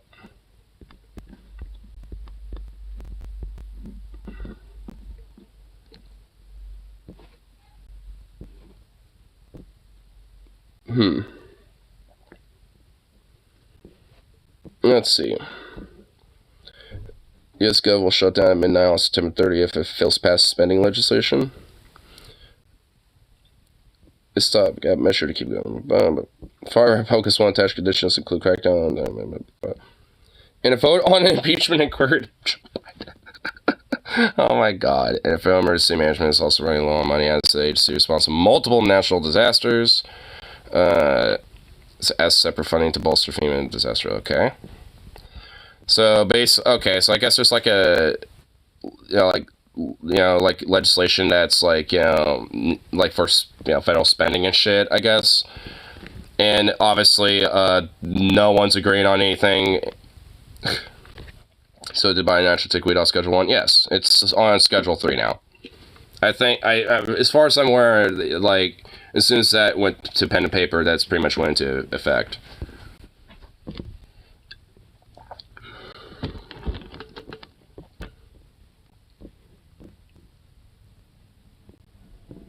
There,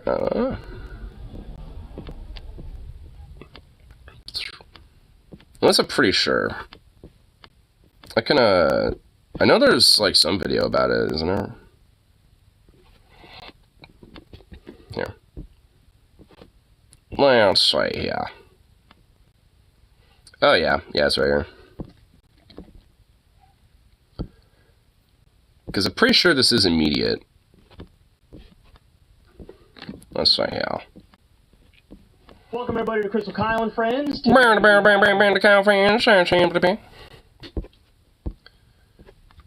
Let's do it. Puzzle. I don't think I want to stream the game right now. A puzzle? Well, I mean, I don't know if I would even help you I don't know if I would be able to help you in the first place. I mean, I guess I could try.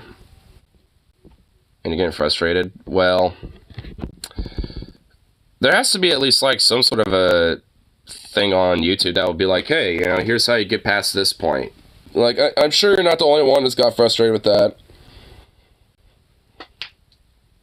I mean, because honestly, if you're getting frustrated with it, I don't know if I would be able to solve it. I mean, maybe, but I don't think so.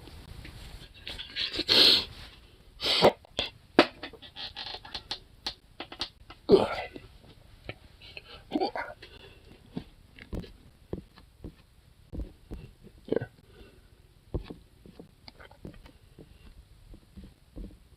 Musk says nothing as Saudi Arabia plans to execute man over his tweets. Oh my god, wow. Of course. Gotta love the fact that, free speech guy. It's, just basically, let someone's speech, like, essentially resulted in them potentially being killed. Go figure. Isn't it also, like, suing the Anti-Defamation League because he thinks the Jews are ruining Twitter? Like, he's literally just making overt Nazi talking points, being like, oh, see, the only reason why I'm suing him is because they're the ones who are, like, affecting, my profits and stuff like that. See? Like, it's actually the Jews doing it, bro. Like, this dude at this point, like, is just straight up, like, fucking, like, Naziistic as fuck. Certainly fascist, but, I mean, he's, like, at this point, I mean, I don't really think it's, hyperbolic to really say that he's Naziistic. By now, most people know that Elon Musk doesn't actually care about freedom of speech. In fact, his commitment to freedom of speech on Twitter starts and ends with allowing people to use slurs. But regardless, if we've all seen his hypocrisy on this particular issue, or doing C-Kyles and literally Nazi posting and stuff like that, still pretends that he's principled. In fact, just a month ago, he tweeted this: if you were unfairly treated by your employer due to posting or liking something on this platform, we will fund your legal bill. No limit, let us know. Now, the translation there is, if you break Twitter's terms of use for tweeting explicit anti-Semitism like this, and happen to get fired because of it, Elon Musk will come to your defense. Now, that person didn't actually get fired for that tweet. It's just a dipshit YouTuber turned edgelord. But that is an example of the only kind of free speech that Elon Musk actually seems to want to protect. And we know this because the ADL released a report in March showing that Twitter doesn't actually enforce its own policies regarding anti-Semitism. And he claims that reports like these scare away advertisers to the point where he views it as defamation and threatened the ADL with a lawsuit, writing, to clear our platform's name on the matter of anti-Semitism, it looks like we have no choice but to file a defamation lawsuit against the Anti-Defamation League. Oh, the irony. Man, I would love to, see that shit show up in court, be like, yeah, see, like, look, they're defaming me. It's like, well, you literally are allowing hate speech and, like, overt fucking Nazis, say stupid shit on Twitter, so who's really at fault here? To be super clear, I'm pro-free speech, but against anti-Semitism of any kind. Which is why you allow it on your platform and advocate for its protection. Well, if that's true, then prove it. Enforce your own policy regarding anti-Semitism. But he's not going to do that because he's okay with anti-Semitism on the platform, otherwise it wouldn't be rampant. We see it all the time, right? But he also claims that he's pro-free speech while threatening to sue the ADL because they published something that he doesn't like. Is that a very pro-free speech move? Of course not. But he's still trying to uphold this facade that he cares about free speech. Meanwhile, one of the most egregious violations of free speech and human rights abuses is taking place under his nose, and guess what he said about it? Nothing. As NPR reports, a retired teacher in Saudi Arabia was recently sentenced to death for his tweets criticizing the country's leadership to his handful of followers, according to rights advocates and his family. Muhammad al-Ghamdi, a father of 7 living in Mecca, had gained just 10 followers between the 2 anonymous accounts he ran on X. According to Human Rights Watch, he used the social media site to rail against alleged government corruption, but was mostly resharing posts by more popular government critics. The sentencing of Muhammad al-Ghamdi, who is in his mid-50s, is the latest in an escalating crackdown on social media users in Saudi Arabia, while others are serving prison terms ranging from 20 to 45 years for their tweets and online criticism of the government. Jesus Christ, the fact that the fact that any of this is even a fucking thing is just insane. Like, I mean, this fucking government of Saudi Arabia is just such a barbaric, backwards, savage piece of shit fucking government, dude. It's just so ridiculous. Because I'm going to look up this possible BRB episode. Yeah, I'll probably be here for a little bit. I mean, not for maybe, like, too much longer, but I don't know, like, maybe another hour, give or take. Just kind of hang out, chill here for a little bit, and then grab some lunch or something. Ghamdi appears to be the first person to be sentenced to death based solely on his posts on X, formerly called Twitter, and YouTube activity. So as this man awaits execution for tweets that he made to his 10 followers, do you want to know what Elon Musk has said about this? Not a goddamn fucking thing. You'd think that if he truly cared about free speech, someone getting executed over tweets would at least warrant a small condemnation. You could even just tweet about this and say this is bad, but he's been silent on this particular matter.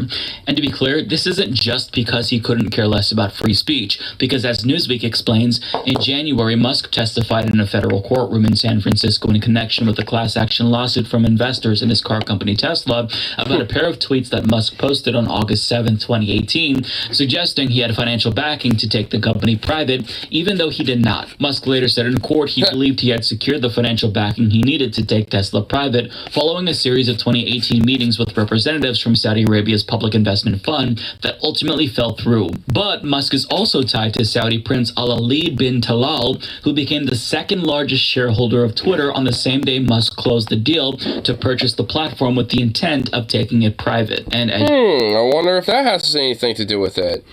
Because the first thing, sure, it's like, alright, that seems like, you know, a little far-fetched, and he probably just don't give a fuck. But that part right there is like, huh.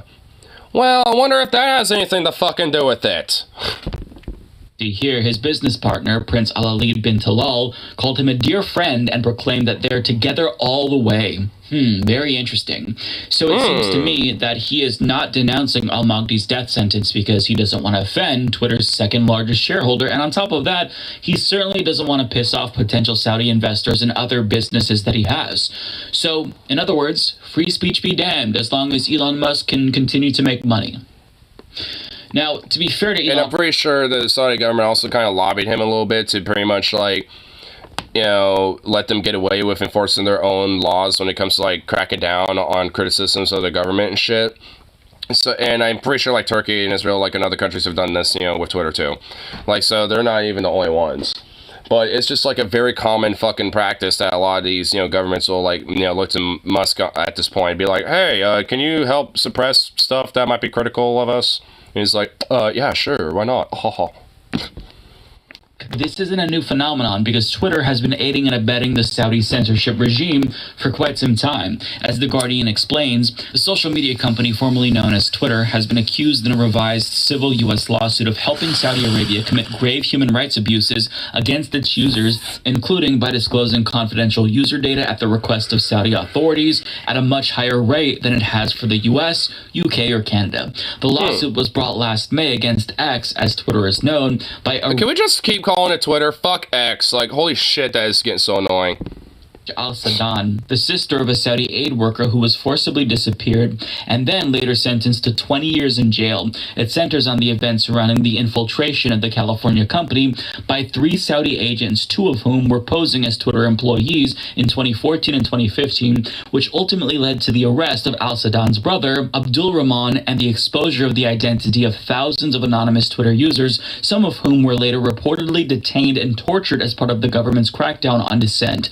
Lawyers for Al-Sadan updated their claim last week to include new allegations about how Twitter, under the leadership of then Chief Executive Jack Dorsey, willfully ignored or had knowledge of the Saudi government's campaign to ferret out critics, but because of financial considerations and efforts to keep close ties to the Saudi government, a top investor in the company provided assistance to the kingdom. So this begs the question, where's the Twitter files for this? I mean, Elon Musk thought that it was really important for us to know that the Biden campaign asked Twitter to remove explicit photographs of Hunter Biden. So, I mean, if he thinks that that's important, then you would expect this to be orders of magnitude more important for a supposed free speech absolutist, no? I guess not, because, you know, money talks and bullshit walks when it comes to things like this. And the bullshit in this case being free speech, because, you know, they don't give a fuck about this type of shit. Like, this, like, money, you know, like, grubbing fascist piece of dog shit, you know, like, only cares about that, his own power and his own ego, and anyone that's willing to, you know, like, make him a little bit of extra money and a little, you know, like, grease his palms with a little extra bucks. Like, he don't give a fuck. Like, I mean, it's obviously so fucking overt, but, I mean, you know, just considering how brazen this shit is, I mean, you would think that he would at least try to walk it back a little bit, but, like I said, he doesn't give a fuck. Of course not. Because he's a hack, and he's full of shit. And if anything, he also loves the idea of having negative attention anyway. Was literally fined for refusing to turn over records regarding Trump's Twitter account. Meanwhile, they'll do whatever Saudi Arabia wants. It's just laughable. But we shouldn't allow Elon Musk to continue to be silent about this while he continues to pretend to care about free speech. If you're on Twitter, remind him of this. Benjamin Dixon has been holding his feet to the fire, writing, daily reminder that Elon Musk's business partners, Saudi Arabia, are about to execute a man for retweeting criticisms of their leader to his 8 followers, and Elon Musk has said nothing about it. Exactly. And I love how he's being executed just because he has, like, the most powerful influence in Saudi Arabia of 8 followers. Like guilt. It's like, Jesus Christ. Like, I mean, considering, you know, all the people they disappear in jail for, like, you know, most of their life and shit. I mean, you would fucking think that, like, you know, they would be the ones sentenced to death and shit. But no, it's this fucking dude who has, like, 8 followers and has, like, the least amount of influence possible. Him is going to encourage him to have a change of heart or pressure him to take action. But I do think that it's important that his legion of simps know that this man is full of shit and he's a fucking coward, and he's going to sit idly by as his business partner executes one of his users on his platform for being critical of his government. It's absolutely ridiculous. And I think that it might be a little bit more difficult for him to pretend to not know about this story if the hashtag Free Muhammad al-Magdi trended on Twitter. But condemning this is really the easiest test for anyone who claims to care about free speech. So, I mean, if you're still on Twitter, I think that you should ask him why he's failed this basic test, why he refuses to do the bare fucking minimum and condemn Saudi Arabia for wanting to execute someone, planning to execute someone because of tweets. Well, so, I mean, I don't use Twitter anymore, but I definitely encourage the same thing anyway. And also just, you know, be critical of their government just across the board. Like, I mean, you know, not just, you know, like to free him, but also to just be critical of them, period, because they really don't deserve any fucking sympathy whatsoever as a government. Like, I mean, it's just a fucking utter piece of shit fucking, system that is utterly oppressive. It does nothing more than just, like, treat their people like dog water because, they may have the thought, let alone the action of, being critical of their loyal religious fundamentalist, like, hierarchical backwater system. Just fucking insane, dude. Yeah, saw the Honey Nuggets went live. Yeah, just gotta kind of go see what's going on over there. Might be a nice little respite. Bruh, should have streamed that. They should have streamed it. Wait, what happened? I totally guessed it. Oh, you guessed it? Hey, nice.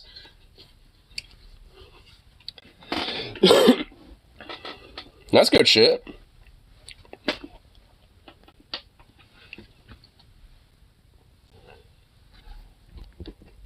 Here, actually, before we get into this, we'll kind of take a little moment. Actually, I want to see if, that rat trap that I relocated has potentially caught a fucking little bastard. Little sweet little doggo. Let's see. Moved it on my porch, so should, if there is any little bastard, it'd be right here.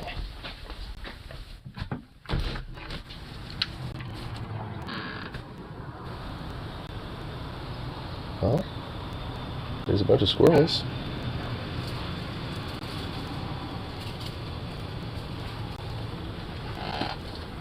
Yeah, there's straight up like a bunch of squirrels everywhere.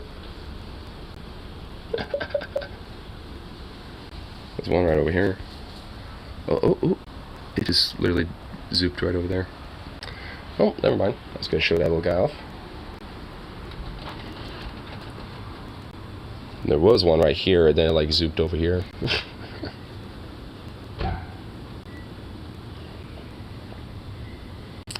Well, yeah. Just a bunch of squirrels. And no that. I just have a club there, by the way. A nice little club to just all go.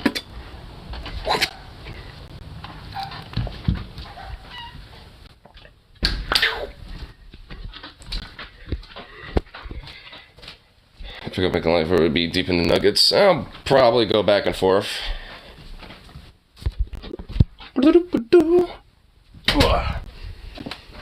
I'll kind of like, check out, see what they're all, dibble-dabbling about and all that shit. And,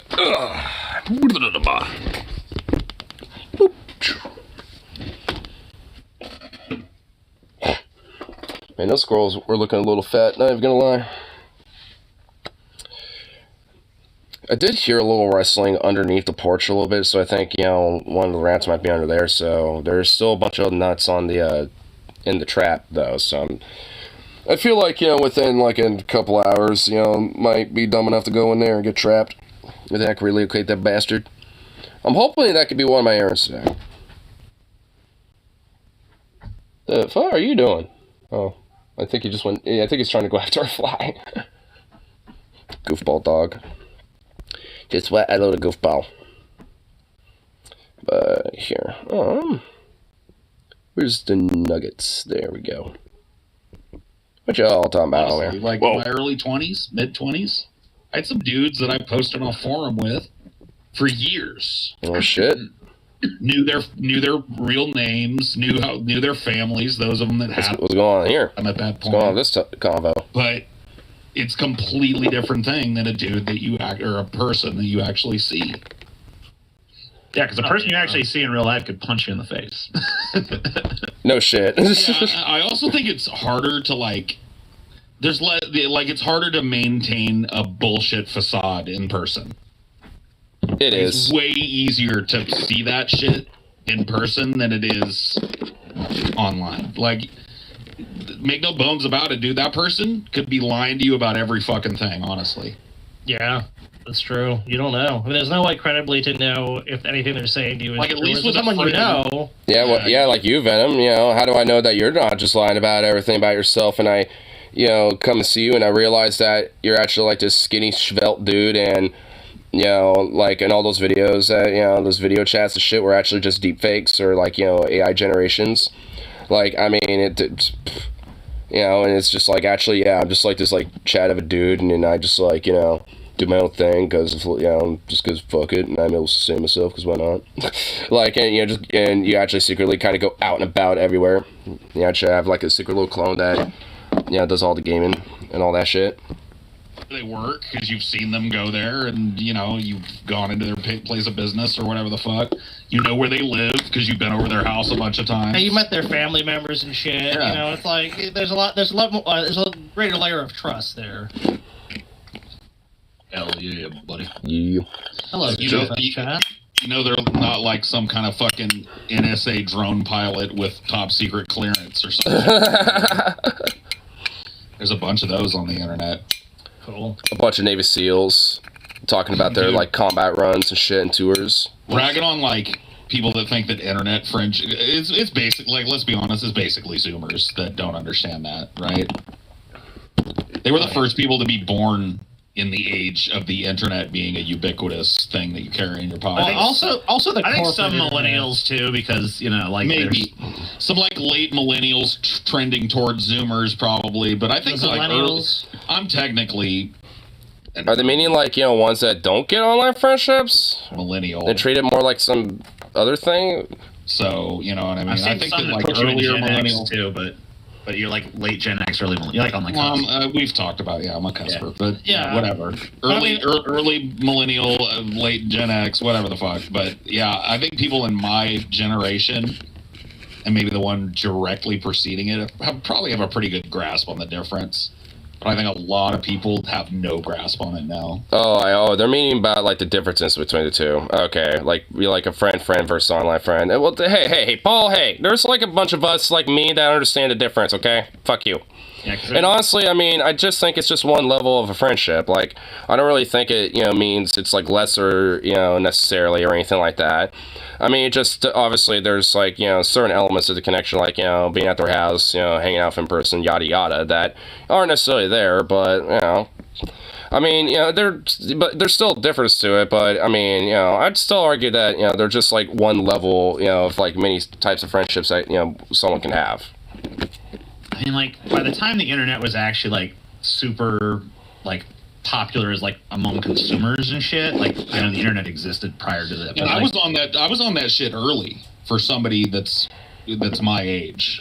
Yeah. Like, I started fucking around on the internet before it was the internet. Like, me and my dad used to visit BBSs, which were what you had instead of the internet before. Dude, even my dad, when he was going for college, kind of had like an early form of that type of shit too, dude. He's talked about some of that before.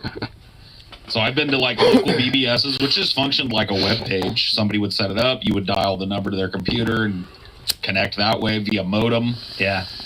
And then you could browse their thoughts and, you know, whatever the fuck. You know what? I realize, like, a lot of these... my dad's like, talked about that people before. aren't gonna fucking really know much about at this point is, like, the idea of just, like, a picture taking forever to fucking load. Oh, yeah. Oh, yeah, dude. Even on, like, because, like, the top end... I mean, even, like, I grew up pretty early with the internet, like, not the internet itself, but, like, you know, my age, you know, from, like, exploring the internet and stuff like that. Like, there'd be times where I want to find, like, you know, some picture and, you know, like, you have some video game character, whatever the fuck, and honestly, it would take fucking forever to try to download that bitch. Nowadays, it's just like, download. It's like, oh, it's like 2 seconds of like downloading, if that, and then it's like immediately downloaded. It wasn't a T1 line that you could get back when I was a kid. Back then, though, different story. 56K. It was a 56K. And it was even worse, you know, before I, you know, like, was born and shit. Like, because the internet was around even before I was born, and it was even worse. Oh my god, yeah, that's Took even slower. forever, I remember, like I remember hours. people bragging about like a T3, like, dude, the school I go to has a T3 connection. It's oh my god. I mean, even a T1 was fucking big dick shit back when I was a kid. Oh god, yeah. Well, yeah, you're older than me, so yeah, I can imagine T1. T1 Be like, is oh still my better God. than most people have. That well, yeah. I mean, you're talking about the total broadband and bandwidth, yeah. But I just remember, like, fucking, like, the first time I ever fucking saw hentai. I was like, fucking teach it, of course. don't even know how old I was. I was like 10 or something. If it was Nick, I mean, yeah, you're pretty young. I was like 9 or 10. Oh boy. And, like, his older brother had gotten on the internet and he was like, look, I'm gonna download some cartoon shit. She's gonna be showing her tits. And it was just like, I remember we were all like gathered around the screen. Like, oh, God, wow. And I was just like, yeah, it just goes. If you were lucky, dude. Sometimes you just had to like walk away from it. yeah. But we were sitting there. We should have just walked away. It took like 5 minutes to load the picture. And we were like, wow. whoa, and it was like, it was shit that would be so, I would be fucking, I remember the Dude, by the time like the awe of it all happens, like it would be like near here at the end of the picture because all what you want to see would be here. So it's like, I mean, you should have just all walked away. I mean, no shit. And dude, it really was like that for, like I remember, not because of that shit. Like, I would just want to be like, I want to, have a cool Mario picture or something to have as like the wallpaper or whatever the fuck, or something. It would literally just be random shit like that. It was just something like, but it'd be the same thing, and honestly, I would just have to sit there and be like, I'm bored, and just like walk away and make like a microwave burrito or something. Haired chick with some like average sized tits. I remember I looked up Pamela Anderson. That's it. Yeah, it tells you that. I was like, and I don't do the same. I'm waiting. I'm like, I want to see your titties, and it's like, ding. I remember like click away and shit because like your mom would come in like, what are you doing on the internet? Encyclopedia or something. Yeah, you always had to have your secondary page pulled up and ready to go, and like your story ready. Mom, I'm surfing the World Wide Web, but there's stuff about giraffes here. That's good. This is educational. Meanwhile, like, please load. Please load. Daddy is interested in giraffes. How wonderful. Oh my goodness, my child's reading up about, world history. Cool. Meanwhile, behind that page, it's just like, some girl for teeth bopping out and loading slowly but surely going,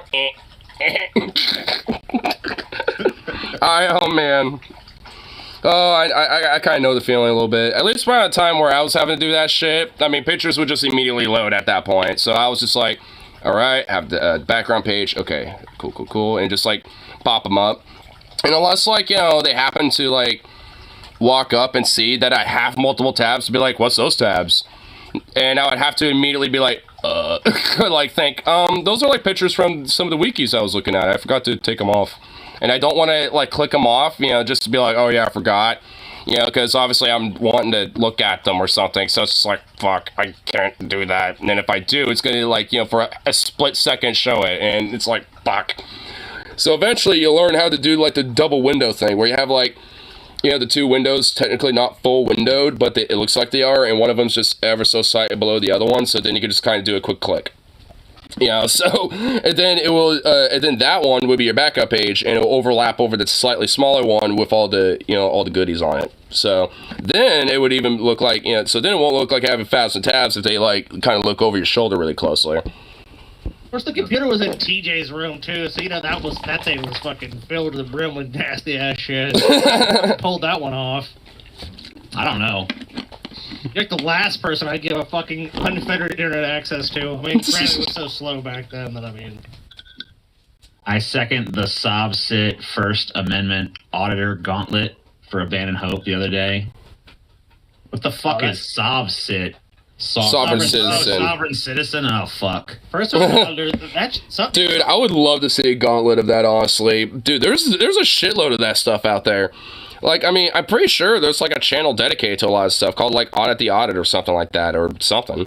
Like, I mean, there's, like, channels that are just dedicated to this type of stuff. So, I mean, honestly, that would be an easy gauntlet, and it would actually be generally entertaining. Some of them will honestly be kind of boring and annoying, but a lot of them will be seriously, legitimately pretty entertaining. So, I mean, that would actually work. Like, I totally agree with those guys. I'm like, yeah, fuck that shit. Sometimes they're just obnoxious assholes. But still, usually funny content fodder. Oh, yeah, you remember when you fucking go on LimeWire and you download a fucking song, and then someone had uploaded just, like, this horrible, like, screeching fucking bullshit usually to, like, try to destroy your ears? Yeah, usually record companies and shit. Yeah, just like, for me, honestly, I kind of always talk about it, but it wasn't that shit. It will usually be, like, some other random royalty-free song, or, like, that happens to be just the exact amount of, like, like time as the song you're trying to download, or maybe like a second or two, more, give or take. you know, like the second to silence or something. And also it would be at like shitty fucking quality. Or the song itself will just be like a poor quality where it would be like, you know, like you're hearing it from a phone basically. You want the song, huh? Yeah, you fucking go, bitch. Hey, ladies and gentlemen, I did not inhale. Download this whole song on www.freefullsong.com. Man, I wish I was around for that shit. Yeah, that's what I used to get on LimeWire all the time, dude. You download the thing, the song starts, and then Bill Clinton comes on and I did not inhale. I did not have sex with that woman. I did download this full song at www.totallynotakeylager.com. One of Manthon's albums was like the one after Eat Me, Drink Me. Maybe the High End of Low or something. And they had put a bunch of Arnold like, put that cookie down! Put that cookie down! So I'm like, fucking dude. I don't care if there's some Arnold backtrack. Leaked Manthon shit. I don't care. Oh shit, we got a video Velma. Oh damn, we got an animated one today. Oh. Well, hello Velma. Yeah, God damn, dude, I like this Velma, especially with all these tats. Holy shit, I'm liking this Velma. I mean, I noticed a lot of these Velmas, you know, they're like videos, so.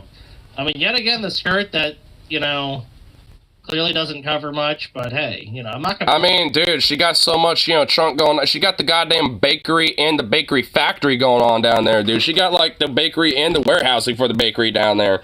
Like, I mean, that skirt could barely hold anything out there, you know what I'm saying? Yeah. And obviously she is tattooed, which Velma canonically is not tattooed.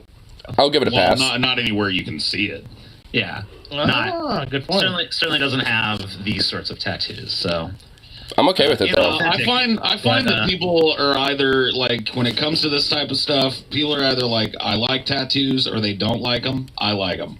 Yeah, Paul. Myself, and that's, you know, kind of one of the... I mean, plus those are just, like, amazing fucking thighs. Like, let's be real. Yeah. Absolutely. I mean, let's just... Yeah, oh, that's a good pause right there. She, you know, perfect pause with the peak little boop. Yeah, dude, honestly, I mean... I'm just digging everything about this Velma. This is like probably the best Velma they have probably found, in my opinion, at least just for personal taste. I guess as a canonical Velma, I mean, sure, I guess you can nitpick, but it's like, I mean, it's like, it's not even worth nitpicking. Fat, bro. Go to hell in a fucking hand. Perhaps a little too fat, bro. Go to hell in a fucking handbasket. Yeah, did someone in the chat really just say that? No, yeah, they can go to hell. Oh, bitch, what the fuck are you talking about? You would explode in your pants if this chick walked into the same Denny's you happen to be eating at. Yeah, you would fucking crawl over a desert of broken glass. I don't discriminate. Fucking panties. I don't even know. Based on that. No shit. You know, I mean, like, obviously, you know, like, I'm not a fan of a woman that's hugely fat. But she's not hugely fat. Nah, she's like perfect mouth thick going on out there. You psychopath. I know, dude. Fucking insane. Jesus. Whoever said that is insane. Speaking of making fun of young people, dude, did you see this dude that did a takedown of you recently? No. Oh shit, someone did a takedown of TJ? Some dude did a takedown of you recently. Scraping the bottom of the barrel on that one, huh? Yeah, it was called the most intelligent. Venom, is Baldur's Gate 3 making you like like obsessively fucking horny out of nowhere? Like, oh my good lord. Like, did a Baldur's Gate fuck scene show up and now you're all horny? Like, is that what's going on here? Party voter or whatever, and the fucking thumbnail of it was you, but like there's a magnifying glass over your head and there's a tiny little brain. Oh, in like there. a fucking little micro brain. Yeah. Micro brain. I can't remember this dude's name. Let me see. Oh, I found it. Alex Gunther. It's me, Gunther. Alex Gunther. Alex Gunther. I shall not be your dominatrix today. Vote for Biden. So I started watching it. It was still like a takedown of your like, hey, I'm not voting for the Democrats this time around because they ain't done shit, blah, blah, blah. Mm-hmm. And he was like, he was watching a video of yours and responding to it. Yeah. And you were talking about how like, yeah, in 2004 I voted for John Kerry. And it was right at towards the beginning of the video. I'd probably seen about a minute of it. And he was like, John Kerry, I don't even remember who that is, man. I wasn't even a fucking fetus when that happened. And I was like, well, don't need to watch any more of this. You seem really educated on the subject. I don't even know like the last three presidential candidates in this party, but Dude, someone who doesn't even know who John Kerry is gonna like lecture me on politics. Yeah, you have John Kerry. Not only that, but they're gonna elect you. They're gonna lecture you on electoralism without even knowing the history of vote blue, no matter who. Like, especially when it came to the whole point of John Kerry, because that was kind of the point. Like, you know, fucking Howard Dean got fucked, you know, because of his oh Jesus Christ, that was a weird ass burp. Goddamn. Well, I mean, if Howard Dean did that, then he certainly would have gotten crushed. But, like, he went, yeah! Like that. There we go. And, you know, basically from there, you know, got immediately creamed. These days, he actually wouldn't. If anything, that would bolster him. But back then, it was just a totally different, you know, like, political environment. So they just crushed him over that. And because of that, John Kerry ended up being, you know, the dude. So it's just like, I mean, even if, like, you don't really know who John Kerry is because he's very forgettable, I mean, you should at least know that he was a person during that time, you know, during the whole, you know, broader, like, electoral cycle, and at least have a general understanding that, you know, he was the, you know, Democratic candidate at the time. Wait, what happened? Not even the recent history, but wait, wasn't John Kerry, like, he was in the Obama administration, right? I think so. What was his position? He was like wasn't he Secretary of State or something like that? That doesn't sound right. He Had to face off against the boss battle. Hey. Thought Hillary was Secretary of State. Well, maybe Kerry was second term because Hillary left after one of the terms. Yeah, I believe. I don't know. I'll look it up. Look up what the fuck John Kerry was. John Kerry cabinet position.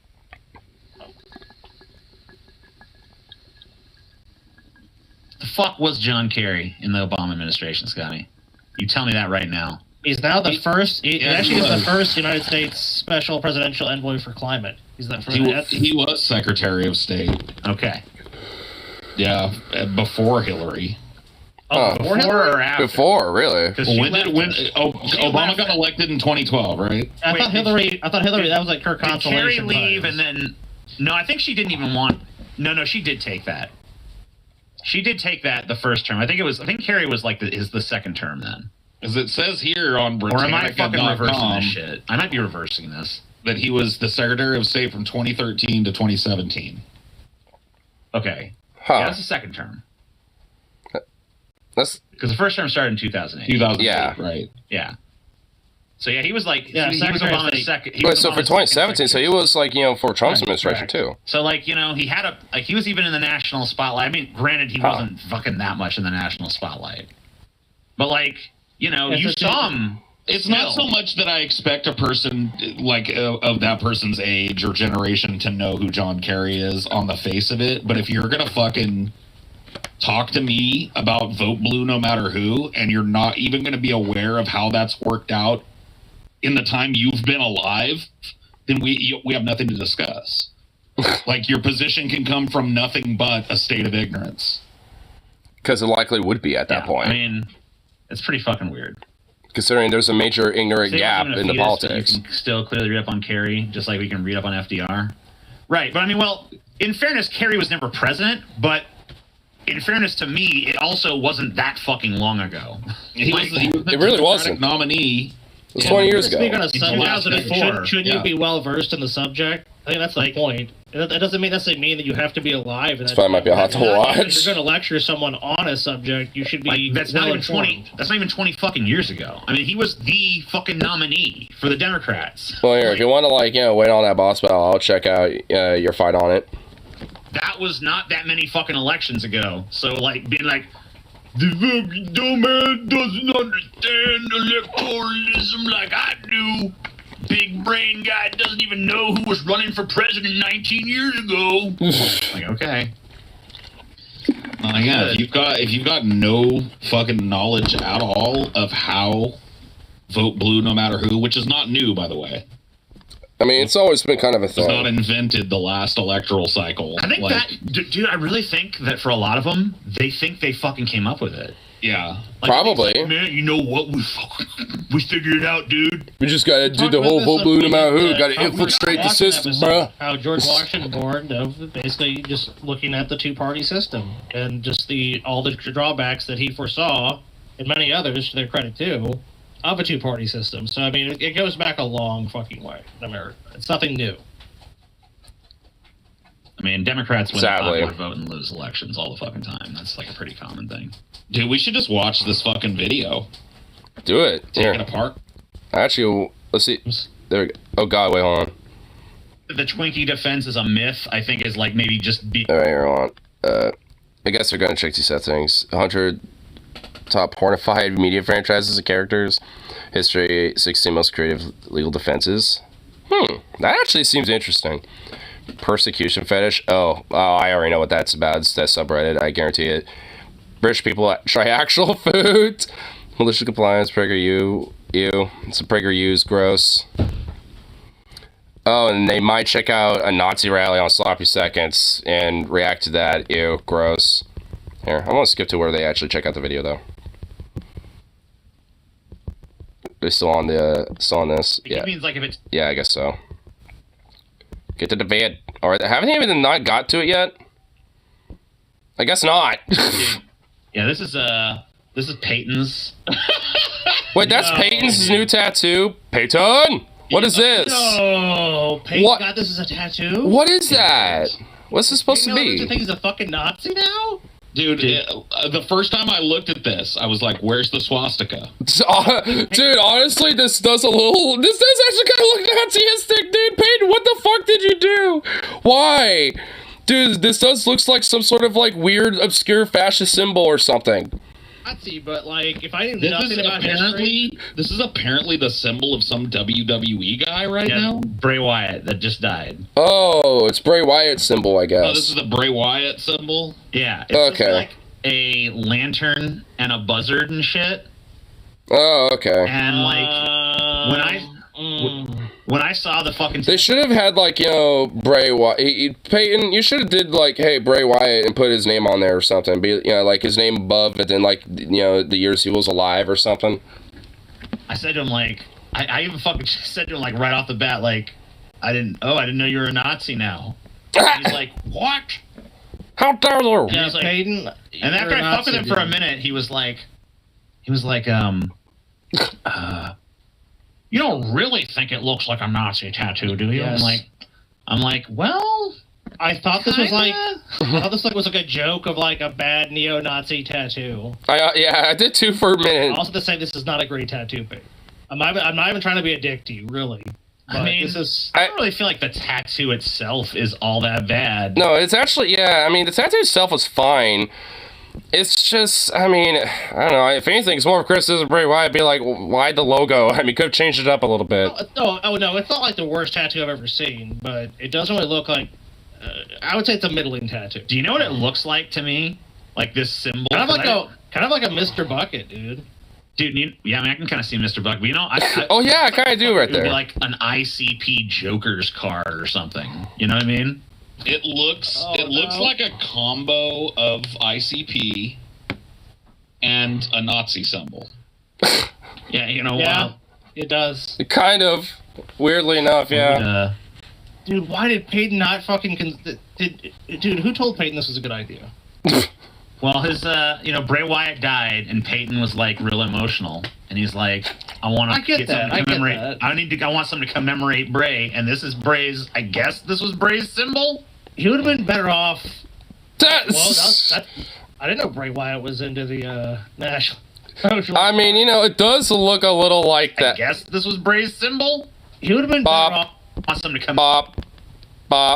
But I mean, see, honestly, that's what I initially thought when I saw this. I'm like, oh yeah, it looks like that, just without the swastika. Basically, it's like what? Like, huh? Like, oh my god. I don't know. I don't really. I think we'd better off just getting like a portraiture or tattoo of Bray Wyatt that wouldn't be confused with him being a fucking neo-Nazi. Dude, from a fucking distance, people are gonna think Peyton is a fucking Nazi. Dude, honestly, man. He needs to put, like, Bray Wyatt's name on there or something. Zukov, good lord. Damn. If you don't give two looks to this... Really? Yeah, they're gonna think he's a neo-Nazi. It's the neo-Nazi tattoo. Are you doing it, like, harder? Hey. Jeez. Oh, my god. He stopped for a second and went, hey, and then he decided to proceed to do it longer and harder. Fuck you. Okay, I see the symbol. I mean, let's see this thing. Yeah. Wait, would you say this is pretty accurate to like a recreation of the tattoo on the tattoo? Where is it? Yeah. Here's what, like, I'm seeing this in the WWE shop, and like this would have been a way better tribute. Let me just say that, because, and also no one would have been confused as to what you were like. They would have been like, is this like is it like a neo-Nazi thing or what is? Because I mean, Peyton, unfortunately, people are gonna fucking think you're a Nazi, dude. Here's another one from the WWE shop. This would have been way better to probably put on you. Yeah, that's his newer, like his more recent symbol. Apparently, like his original was kind of like I went and looked it up earlier. So I guess it looks like his looks like a more stylized kind of version of, or less stylized version of the original Bray Wyatt symbol. Yeah, for sure. But yeah, I would have got this one. Even that one looks way better. The like Death's Head moth. That looks way better. It's kind of like, you know, the old Death's Head thing. But that one doesn't immediately, I don't think it would immediately evoke, like, oh shit, there's a neo-Nazi over there. Well, because that's a real moth. What have you done to yourself, dude? I mean, because the Death's Head's moth is actually real, because it does look like it has, like, a death skull on it. It's a really cool-looking moth. Looking at some, like, transparent layers and stuff of it, I mean, it actually is fairly accurate to Yeah, it's reasonably close to the old. Yeah, I don't think, I mean, the tattoo is accurate. I mean, it's fine. It just looks a little not. They put like Bray Wyatt underneath it or something. I mean, because I don't know, Peyton's his ass kicked for this shit. Like, fucking neo-Nazi scum. I feel like what he could do is just like maybe add some texture to it, so it doesn't just look like a stark red thing. Because I think if it had like more detail put into it, maybe it would look less. I would just say, like, dude, like, you know, a rest in peace Bray Wyatt on top, and then the years he was alive, you know, from like 19 whatever to 2023 or some shit. That, I think, you know, would actually kind of make it more obvious, in my opinion. But TJ's kind of right, though. Pale as the fucking moon, bro. That shit is gonna stay. Honestly, like, I feel like Peyton's more pale than I am. Like, holy shit. Do I get more sun than him? No matter what anybody does to it. Yeah, it's gonna take a while for that thing to fade. Well, I meant like tattoo some stuff on top, like Yeah, that's what I mean. Like, there's only so much you can do when you're covering up, you know, and like they're gonna have to do some fucking heavy cover because that looks pretty big. Yeah, I don't think so. That's a I don't think they should cover it up necessarily. I think you should just like. Just add detail to it. Add more like details and like, you know, shading and stuff in it. It might not look quite so, you know, like stark. That, like a Nazi. You should just get a whole sleeve that just says. I'm not sure to do it against a boss fight. Might just fight to the death. Oh shit. I'm not a Nazi. The above is a Bray Wyatt tattoo. That would be funny. Just write that underneath. Yeah. How long did it take Peyton to get this? I mean, this looks like a 1-2 hour tattoo. It doesn't look too long. Complex or anything. Yeah, how long did this take? The only complex thing right there looks like at the very bottom with those lines. Yeah. We'll hide this one. Yeah, Peyton, I mean, like, I understand it. You know, it's a nice tribute, doing them everything, but people are there's gonna be dumb shits that think you're a Nazi. I mean, honestly, though. You should have consulted us, Peyton. Yeah, you should have asked your fashion consultants. The fashion consultant? You off of this shit immediately, bro. Be like, Be like, hold on, you might want to change it up just a little bit. The same thing when he showed me. He's like, look. I was like, so you're a Nazi now? I don't know it wasn't. I was just like fucking with him. But it was the first thing that fucking popped into my fucking head when I saw it, you know? My God, Peyton. Just fucking Peyton, dude. Just I got this Buddhist symbol tag. What do y'all think? That means namaste. Oh my God, he gets the Buddhist tattoo with swastika said, oh no. Poor Peyton. Poor Peyton, dude. The worst tattoo. I'm saying that. No, I mean the tattoo. I mean, there's gonna be dumb shit. There's gonna be dumb shits. Scotty was kind of mean about it earlier, but you know. Oh God, it's just that guy there. You don't get to escape this, CJ. I decided in my great magnanimity to just play it. Nope. Yep. The people don't even have to pay for this one. All right, go ahead. They just get it, TJ, because you know what? It's time you were taken. This guy literally. TJ about to be taken down a fucking notch, dude. Yeah. Well, I'm okay with that because Hunter Biden is actually pretty cool. Oh my God, it is a Hunter Biden hat. Okay, you know what? I'm okay with that. A Hunter Biden hat would be fine. Best Biden, objectively. Yeah, I mean, like, I would vote for Hunter Biden all day. I'm guessing it's I honestly unironically would too. ironically, though. I don't think so, because this guy's like attacking me from the left, right? Dude, Hunter was a million times better than that total piece of shit Beau Biden. Thank God he died of cancer. You know what I'm saying? What the fuck, Paul? Oh my God! Anyway. Jesus Christ, Paul! Damn, hot take over here. Man. I'm sorry. I get it. Oh, by the way, But this is the intro. This is supposed to be. This is the best. This is real. Yeah, this is, and it's like a minute. We're not gonna watch this whole fucking thing. Yeah, well, obviously, I'm not an hour, 52 minutes of this shit. But he did break it up into video, chapters, so we can hear at least his initial thoughts on it. We don't have to listen to him like blah blah blah. I want to see this sizzle though.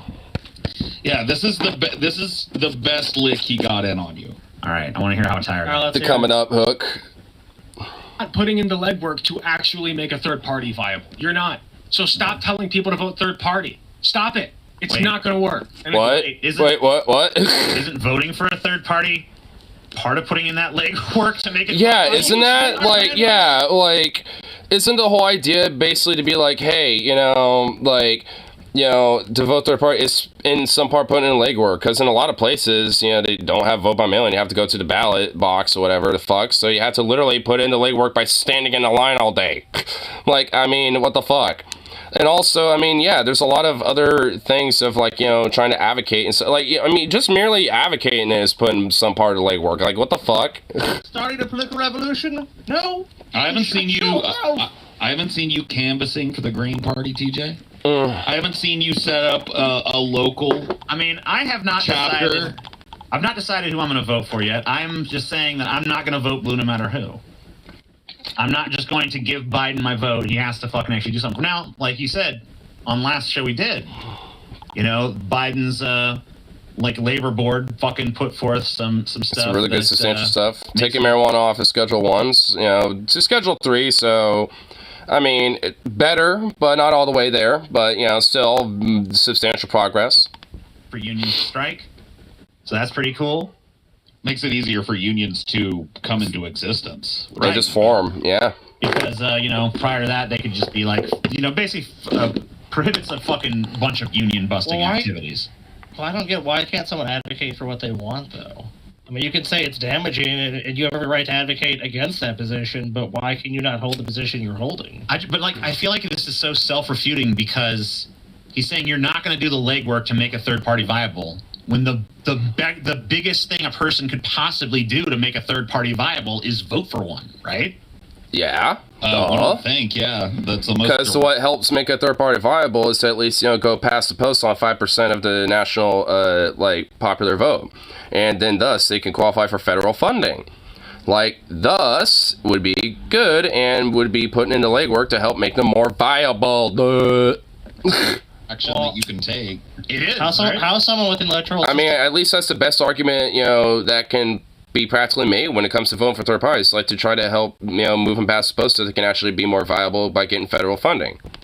Because then they can actually have a little bit more legwork to actually expand and, become more viable in different states. So, and also make them viable in states that they aren't on the ballots yet.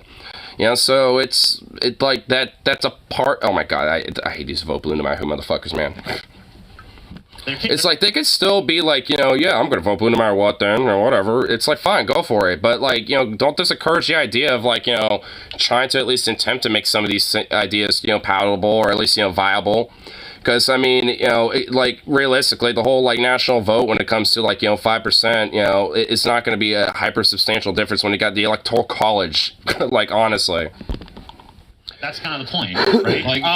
You're supposed to rubber stamp either party. I would say the legwork of doing your carrying your weight on a third party would require voting third party and telling other people you're doing it and why. And as far as I know, Biden has not moved marijuana off Schedule 1. It seems like they're making moves towards doing so. But I follow a bunch of that stuff. So they haven't totally quite done it yet? A And most people that are advocates of it are not happy. I mean, it's better than nothing, but that's basically the sentiment. Like, it's a half measure for sure. It is. He can completely deschedule it as well using the same process they're talking about using. Yeah, 100%. Yeah. But he's just moving it down, but it still provides impetus for state governments to put a misdemeanor offense on marijuana possession and felony offense on it still lets places where weed is illegal stay illegal. Pretty much. I mean, it's a slight improvement, but it's just straight a half measure. Like most things we say about Biden, better than. I mean, that's why I say it's it's at least a step in the right direction, but it's not something to write home to mom about. You know what I mean? But not far enough. Sure. And TJ, I saw you had until I see you put. I saw you clap back to Paul's if he had early the last couple shows. Yeah, I did. You're like, you know what? Yeah, I was like, you got one giant ass. I'm gonna fucking. There you go. Paul kept putting up with like one girl twerking, and I'm just like, fuck that. We're just gonna full screen is yes. I'm gonna fucking put together a montage. Montage that twerking booty, dude. TJ responds. TJ clapped back, literally, dude. You trying to make some less is more argument or something? It's bullshit. No, I mean, I'm just, sometimes you want to focus on one ass. Like, all those other asses are distracting from one another. Sorry. Well, just focus on one for a little bit and then focus on the other when you are satisfied. There you go. Maybe I went too far. I can't really ogle any one of them because there's another bouncing ass. It's overload. It's overload. Overload of the bouncing booty. In that footwork, I'm going to keep telling you to stop saying that. If you don't want to vote, that's your deal. But for the love of God, at least tell your fans it's important that they all vote. All right? Wait, you just said that, trying to, advocate, third parties or some shit isn't viable, and now you're saying not vote. Wait, what? Make up your mind. I never told them not to vote. I never told my fans not to vote. Yeah, if you're saying what? Third party, that's still voting, right? I didn't even tell them to vote third party. I just told them I was going to. I told them, you make whatever decision is best for you. I believe everyone should fucking vote their conscience and vote for whatever they think. No shit. Right. I mean, it's controversial. So you should be simping for Biden, or you should be simping forever. Because it's anything other than the position of just vote blue no matter who, simp for Biden. Anything's better than fucking Republicans, so just Biden, accept Biden, lower your standards to Biden. Well, because the argument obviously is always going to be, if you don't do that, then you end up with Trump, and then you get America's in fascism, and America's destroyed. And also, if third parties are more viable, then it makes Democrats harder to win, and thus Trump wins, and thus fascism, blah blah blah. They make the same argument pretty much no matter what, either way. There's honestly no winning with them in a way, and it's that genuinely is is what annoys the fuck out of me with this type of shit. When it comes to these vote blue no matter who types. I don't care if they vote that way, but, just quit trying to be smug condescending and be like, oh, no, actually, you're going to make things worse. Opinion about it just because, I decided to go against the trend. You know what I mean? It's that's what gets annoying about these type of people. Because you didn't support Biden. They figured it out instead of have fight. I said it. That's the basic one. Right. So maybe wait a minute, but that's not. Elections, especially when it comes to presidential elections, I've kind of been all over the place. But here, I'll check it out post-fight. I have been, maybe you could use the term erratic. You certainly shouldn't use the term erotic. I haven't been doing anything untoward in the voting booth or anything like that. Well, maybe I have, because in 2004 I voted for John Kerry. I had someone ask me who I'm watching. Okay, tell them you're watching the best, the most handsomest man alive. Because I kind of hoped it would stop the Bush war machine. What a more innocent time. Back when all it was is Bush is evil, and anything other than Bush. So this guy should be applauding this position. Right. He should be. Yeah. I hated John Kerry. Well, it's kind of unfair to say I hated John Kerry, because that would be having an emotion about John Kerry, and that's kind of impossible.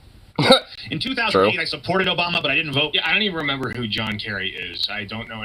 I was like a fetus at the time. Have you heard of or something? Bro, have you heard of Wikipedia? Yeah, there's a thing called Wikipedia, my dude. I mean, bro. Figure that out. He's making a big old fucking vote blue no matter who.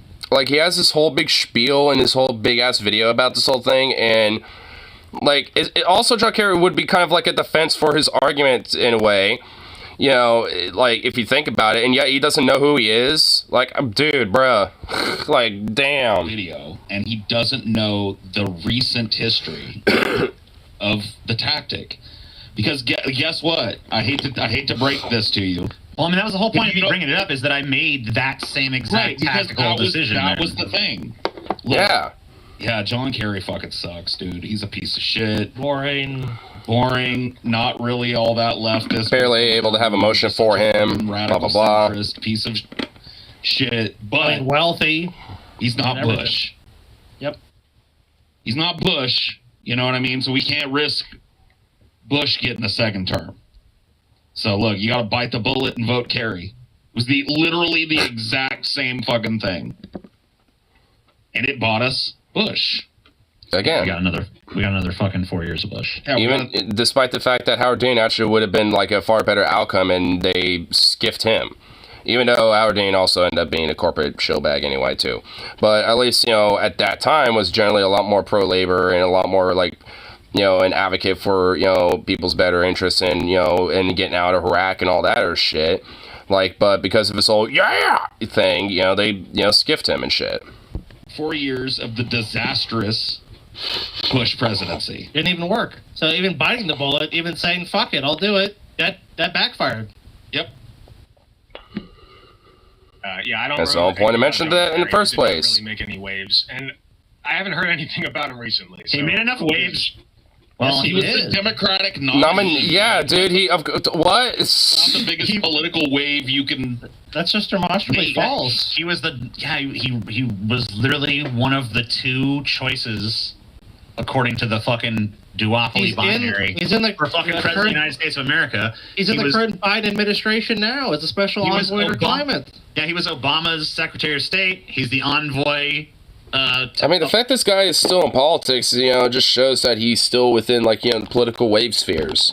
It still has influence. Now in the fucking the first one ever. He's the first one ever to hold that position. So I mean, he's still involved in politics now. I mean, John Kerry, like, whatever he is, a boring, charismatic fuck.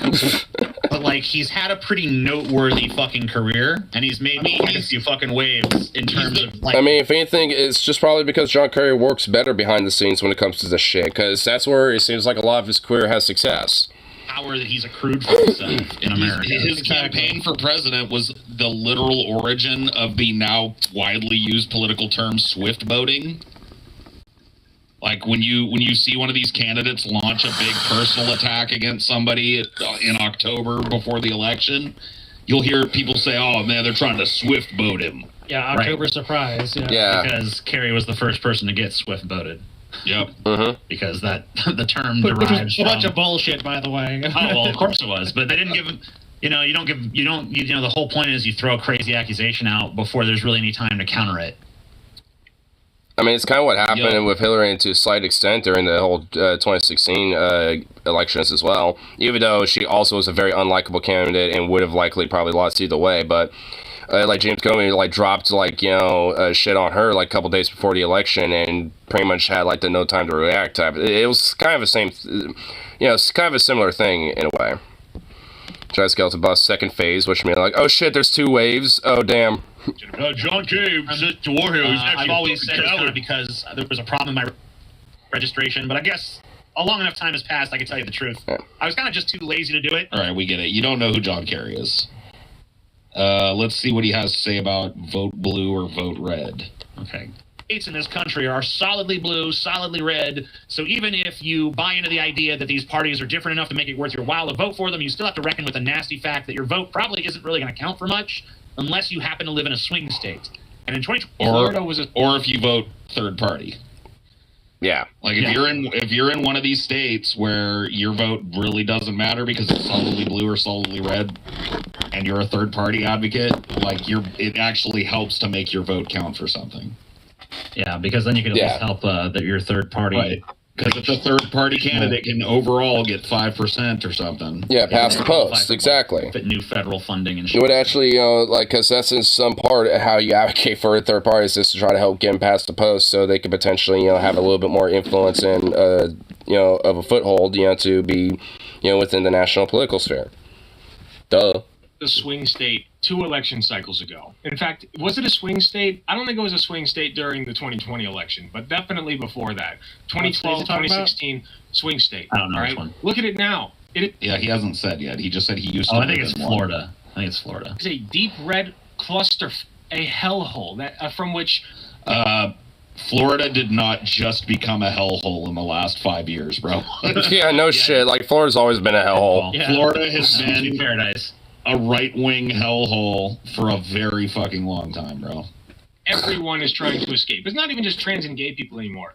That place Florida's one of the is fastest growing states, surprisingly. So I wouldn't describe that as they said it's accurate. If you're talking about in measure of population, a lot of people. I mean, if anything, it's just more or less that, like, more people that are liberal or left-leaning tend to be fleeing the state, while people who are more conservative, tend to be going to the state. To Florida, surprisingly. A lot of DeSantis supporters, shit like that. There are some people. I do know of people who are in Florida that want to get out because of like the regressive shit going on, but like I don't blame them at all. But like Florida is a growing state. That's just like statistically true. So yeah. So yeah, people are not fleeing. Literally and figuratively. 24. There's really only expected to be 6 swing states. Granted, things could change, but as of now, Nevada, Arizona, Wisconsin, Pennsylvania, North Carolina, and Georgia. Yeah, Florida was the decision battleground of Bush v. Gore. Very good point. All right, Ohio is still a swing state. You make that point, yet you don't know who John Kerry is? Huh? Yeah, I think. But it's also turning red. Guess what's not helping? How do you know about Bush v. Gore, but you don't know? I know, like, what the fuck? Because John Kerry just didn't make waves. He didn't make those waves, bro. Bush v. Gore was decided by the Supreme Court, not by the actual votes. That's right. That was the controversy surrounding that. Well, he was just saying that Florida is the state where that fucking went down. I think the point he's trying to way more people voted. Sure, you could change these states, but I think what happened, you'd have to have way more political engagement and people to vote. And if you're offered these 2 same choices, you're probably not going to see that. Especially if they don't actually offer anything that would benefit those people's lives. I mean, like, that's kind of another problem. You're saying, oh, you got to vote against red instead of, like, voting for something that would make it more viable and beneficial that, can make people's lives generally better. They're just trying to, like, hold the tard of, like, red Republican, like, right-wing policies and shit, while pretty much for the most part doing, like, half-measure bullshit versions of that, like, more liberalized versions of those policies in the first place, and not actually provide that much, for people. Like, I mean, it does not really exactly bode well for political engagement. So, especially when it comes to trying to do the whole vote blue no matter who, like, you actually have to have something for people to vote for, if you want to, get people more politically active in things. The thing is that my attitude of being disenfranchised prevents states from swinging back and also creates swing states becoming red. Yeah, that's exactly. He's saying that people with your attitude are responsible for the right wing gaining Florida as a pretty much locked state from a swing state. Every explanation other than just like, hey, the Democratic Party is not appealing to enough people, right? Well, yeah, because that's exactly the point. The Democrats haven't run somebody that anybody's given 2 shits or a fuck about in 3 cycles now. I think you did it. On the state level, Democrats have lost in Florida. I mean, they hardly even try. Tons of conservatives have moved to Florida as like a conservative kind of bastion where it's like, oh my God, this is a beautiful place. We need to live here. I mean, there's a number of factors in Florida. Like the last 2 Democratic nominees, Hillary Clinton and Joe Biden, dude. Like, these are unlikable, ridiculous. This guy looks like a libertarian Kyle Kalinske. Holy fuck, this guy nailed it. This blush dude. Dude, this guy does look like a weird libertarian version of Kyle Kalinske. Oh my God. Non-leftist Democrats that aren't going to fire anybody up. So it's actually the fault of people like you, who generation to generation have just like, oh, well, yeah, he fucking sucks, but I gotta vote against the Republican. It's actually people with your position that have allowed Republicans to control the narrative. Yeah, the apathetic voter.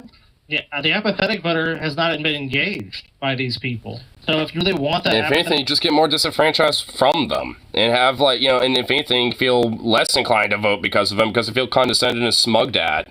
To flip these states and to make any state up for play, which I'd argue that you could, in essence, if you got way more voter participation. But every time the Democrats lose ground, it's never their fucking fault. It's always the fault of You know, someone like the Bernie busters, or like, you know, Bernie crat types, or, you know, oh, you know, if just only, you know, some of these progressives and these far lefties, you know, just like sucked it up. Like, it's always scapegoats. Hey! Feel like I have enough reason to vote for Joe Biden. Like, oh, you know, that's why we vote. There's a myriad of reasons. That's why it's fascism in America. It's like, you know, look, it's not a simple conversation. It's not a simple, like, it's this or that. There's a number of reasons why voting disenfranchises people. I mean, you can look at people who are felons who did their time in a lot of states. You don't automatically get your voting rights back. And look, I mean, I get it. And if anything, I would be fine if people who were in prison also were able to vote too. I mean, they're citizens too, aren't they not? So why not? I mean, it's like, I mean, they still keep up with the news and shit like that too. I mean, there's obviously going to be people that probably would want to advocate for their general interests and shit when it comes to, like, you know, prison conditions and stuff like that.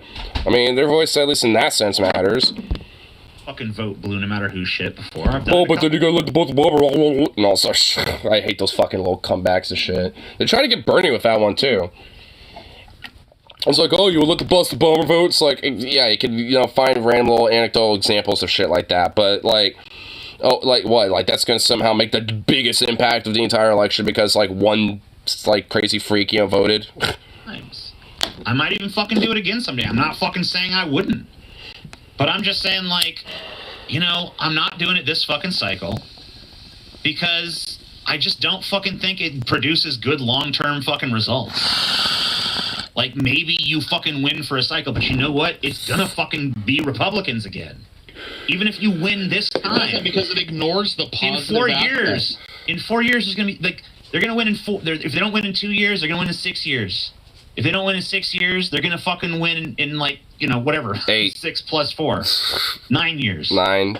So, I mean, the fucking strategy of people like you, since I was a kid before, since I was a kid or before, has been, look, let's vote again, because we can't let this fucking piece of shit Reagan get another, you know, term. So, look, just bite the bullet. Oh, we can't let this piece of shit George H.W. Bush fucking get in there. Just bite the bullet, bro. Even though he won right after Reagan.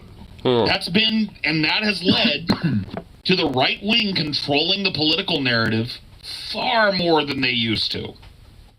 Because they, say what you want about them, actually run people that engage the voters. Mathematician TJ. Dude, I will freely admit I suck at basic arithmetic. I cannot fucking summon the answer to, like, basic math questions for shit. Yeah, 6 plus 4 is 10, teacher. 6 plus 4, 9, bro. 9. Wait a minute. I'm too high. This many plus this many equals this many. Right. That's how you go. That's how you do it, man. Just voted Democrat. Voting third party. Okay? Not helping. Argument. And I should specify, I think, this is an argument that happens mostly on the left. Not helping who? Leading liberals and stuff. Republicans don't really have this debate as much. Voting blue no matter who isn't helping either. That's the point. If your vote is only based on reduction and just like this rationalization, vote for Doggo instead. Or this, then I mean, then you're perpetually stuck in a cycle of, well, the other guy is more extreme, so I have to vote for the other guy. So it doesn't really matter that as long as that position of the other person is marginally to the left of that person on the right. I mean, like. That's not real progress, though. Like, that's just like that's like holding back the fucking. I mean, like the cycle by cycle. Like we see the Republicans are getting more and more right wing, right? Yeah. And if not just right wing, but overtly like fascistic. No matter who, then you're allowing Democrats to go more and more right wing because as long as they stay a little to the left of the Republicans, that's fine. That's progress. They can always say that they're against, you know, something that's worse than them. An inexorable slide to the right. As like more and more right-wing Democrats are accepted as the Republican. I mean, this is basically the ratchet effect. Party gets more and more, which is generally a real thing that a lot of these vote blue no matter who types don't want to admit. Joe Biden is on it. He's in the or if they do, we'll just make excuses for it. No, like it's not only like going to happen; it's happening. Like the ratchet effect is real. Yeah, you can see it just in my lifetime.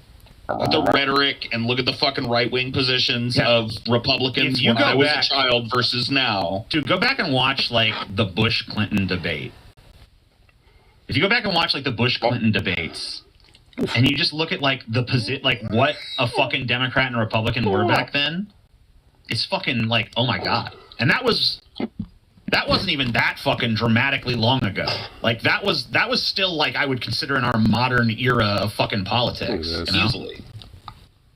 So, yeah. I mean, some positions have definitely, I would say, have gotten more progressive, but a lot of them, really have not. Dude, I mean, like, if you go back and look at those old Republican debates, like listen to them on, like, immigration or something. Back then it was like, well, we need, obviously, a humane border policy and da-da-da-da, and, like, very, like, they sound like fucking Democrats sound today. Well, Reagan, wasn't Reagan famous for doing, like, 3 million people got amnesty? Yeah.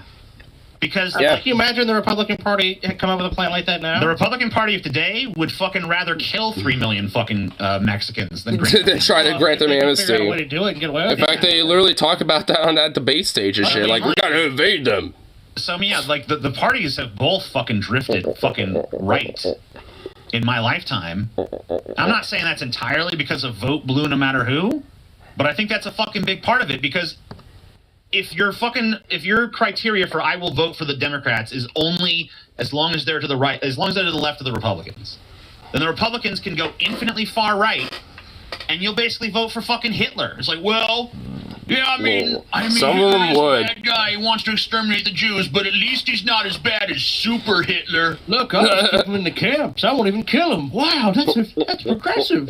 But TJ, my dude, my guy. Stochastically speaking, if the leftist candidate wants to exterminate all the Jews, and the right-wing candidate wants to exterminate all the Jews and all of the Buddhists, then it is clearly, my dude, the utilitarian, practical thing to do to vote for the leftist candidate, to vote for Hitler over Super Hitler. Yeah. I mean, yeah, that's true. I mean, he did say he would also kill the Buddhists. I mean, I guess I'm not going to think of this as a vote for murdering all the Jews. I'm going to think of this as a vote to save all the Buddhists. To save all the Buddhists, dude.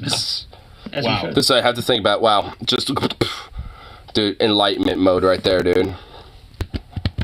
I mean, like, I don't know. Based, my God.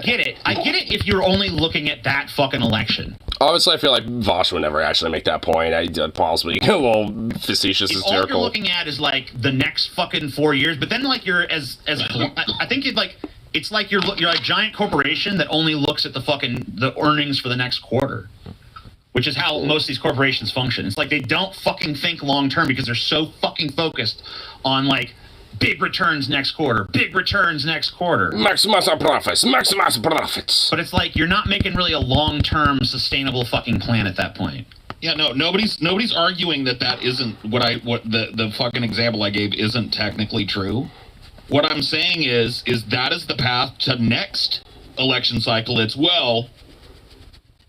okay, Hitler wants to exterminate the Jews and half of the Buddhists, but Super Hitler wants to exterminate the Jews and all of the Buddhists. You know what I mean? It just creeps further. Like, what constitutes a left of right-wing vote? The fucking Overton window just shifts to the right so many fucking times that you're basically like, dude, Joe Biden. I mean, that's essentially like the whole part of the thing. What like Paul's trying to describe is the idea that like, the Overton window continues to shift further and further right in the United States, and thus, makes things such as like, far right economic policy to things such as like, various different, policies that, pertain towards, nature of shit like, like social policies even, where, it just gets slowly but surely walked back further towards, the right, a little bit by bit, where, because of that, it eventually ends up becoming, just like the new left versus right paradigm. When the genuine left-right paradigm, when it comes to actual politics, is like well beyond, like away from what that actual Overton window is. Way he's administrating, maybe with the exception of a couple of fucking things he's done, would have been a middle-of-the-road Republican candidate when I was a kid. Period. His foreign policy, his domestic policy, his pro-fucking big business shit, is pro-oil. Like, he's fucking... I mean, anything about him being a pro-climate guy is actually pretty fucking ridiculously atrocious, because, like, Biden's done more to, like, you know, expand fossil fuels and fracking and shit more than to try to curb it. Oil leases than the last 2 Republican presidencies put together. Yeah, I like how you like, oh yeah, I'm gonna kill Keystone. Kills the big name recognition one, and then just signs a bunch of fucking little ones. Pretty much. That shit politically. So that's the whole point, is like, you've got, if you don't have a strategy outside of vote against bad guy, then you're playing a fucking stupid game that you're destined to lose. Like, you don't know what happened before due to your strategy, and you don't really have a plan beyond gotta beat Trump. I mean, gotta beat Trump, question mark. I haven't really heard much from this guy as of yet, because we've kind of dominated this, but yeah. Sure. So I'm just talking, like, this guy's not alone. There's a legion of this guy out there that tear down anybody that doesn't fucking... I mean, look, I get where you're coming from. Like, that's the whole point I was trying to make in this video, is I understand the fucking motive behind it. You know, I get it. And I guess this dork who they, frankly, yes, have barely talked, or, like, let him talk, basically, you know, is essentially... probably missed the whole point, and which is why he made a whole dumb long video in the first place. I don't even think I've totally rejected the lesser of two evils thing, but the problem is, like, when the lesser evil is just like barely, it's kind of hard to fucking really justify shit. It's impossible. Like, I mean, if we were looking at like some kind of stark fucking contrast here, like, if Biden really was just like, man, you know, he's got some fucking flaws, but he did do this, and he did do this, and he did do this, and I could summon up 3 or 4 fucking good things he did that I think improved the country. Even when you poll Democrats, they're not excited about Biden. Of course they're not. Even if you look at a bunch of the polls that have been done. I mean, most people aren't in general. I mean, I'd argue that most people aren't really excited about the political, you know, electoral cycle in general in the first place. In rematch in 2024, it's not like, well, Biden's running away with it. Most things say it's pretty fucking close for a dead heat. It's going to be another fucking election where a lot of the Democrats are just going to go and vote against somebody. And you notice with these people talking about this is not extolling the virtues of Biden. It's saying, look, it's better than nothing, guys. You look, if that's all we got to do. It's either the fascists, better than nothing. To the guys who destroy America, or it's Joe Biden. Are you excited about Biden? Can you name Biden's policies, which would make me want to vote for Biden? Can you do anything to actually sell me on him? It's no. It's just going to be close. It shouldn't even be close. It shouldn't even be close. I mean, the unfortunate fact is that, there's really not that much in the first place that is, like, you know, satisfactory, you know, when it comes to a lot of these policies. I mean, because there really isn't much in the fucking first place. I mean, I mean, there is, like, damn, dog. I mean, there is, like, a little bit, you know, here and there and shit, you know, but it's, at least at this point, more of, like, consideration, more so than, like, oh, yeah, okay, I'll do it. Like, there needs to be a lot more work that needs to be done with it. If we had really had a populist candidate on the left, it wouldn't even be close. Trump would lose in a fucking landslide. Dude, Trump's got 91 federal indictments right now. And probably going to add more to it eventually at some point. He's indicted on 91 separate crimes that he fucking committed while he was in office. You can't get a weaker candidate than that unless you throw up somebody that's just a big fucking bowl of grape nuts like fucking Biden, dude. Just a bowl of grape nuts with no fucking not milk, his base even. with Not just even water. his base. Yeah, not even his base is excited. And no flavor at all, just And blandness. then you want these people Blandness, amazing. reaching these people that are making these independents, these swing voters. You're saying we just got to do it.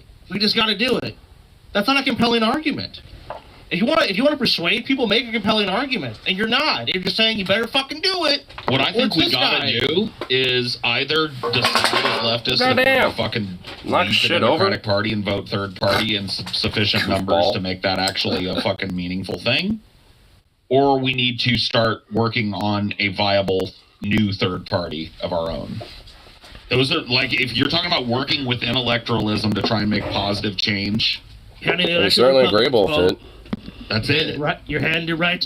But the problem is, you're handing it to those Republicans, that's true. I mean, if you just do that, then you just let them win, because then, it's just less people vote for Democrats, and that means that, fascism take over, bro. Come on, we can't let that happen now, bro. I don't think the Democrats have it in them. And remember, even if they do take some half measure, they never close the door on it. Look at fucking Roe v. Wade. People would argue like, oh yeah, well that came, leftists were the ones that advocated for that. Yeah, and leftists were also the ones that left the door open on that. And both parties do this, by the way. Remember Ross? And then it got revoked. Ross Perot was, he got... Could have codified it, though. And then should have been. Nader got Bush elected, remember? Oh, it's goddamn Ralph Nader. If he hadn't run... Look what they do to this marriage Gore. thing. This is the same thing the Democrats fucking always do with this shit. Like, they know that this new Supreme Court is a threat to gay marriage. And it's like, oh, well, we'll pass some legislation to codify gay that marriage in the stuff. law then. And they haven't done it. They put it up for a vote, and it loses, and then you never hear about it fucking again. There's no fucking fight. There's no, the battle rages on. It's just middling, we tried, whatever, guess give up and roll over and die, whatever. Something, fact. I mean, I know it was up for... I mean, it's just, I think this guy was mentioning about, one that was mentioned or qualified, but it wasn't even really, gay rights and shit. It was basically just oh yeah, there's, religious exemption, to the whole gay rights idea. We'll qualify that. So basically the religious, right in a lot of churches can essentially, be exempted from whatever discrimination that they might be doing. I mean, I remember it losing because... didn't Mitch McConnell fucking voted against it, and a bunch of other people fucking voted against it? I think that eventually did pass. I think that did pass. Okay. Let me double check that. Yeah, double check that. I think I heard about that passing. I know it lost at least once.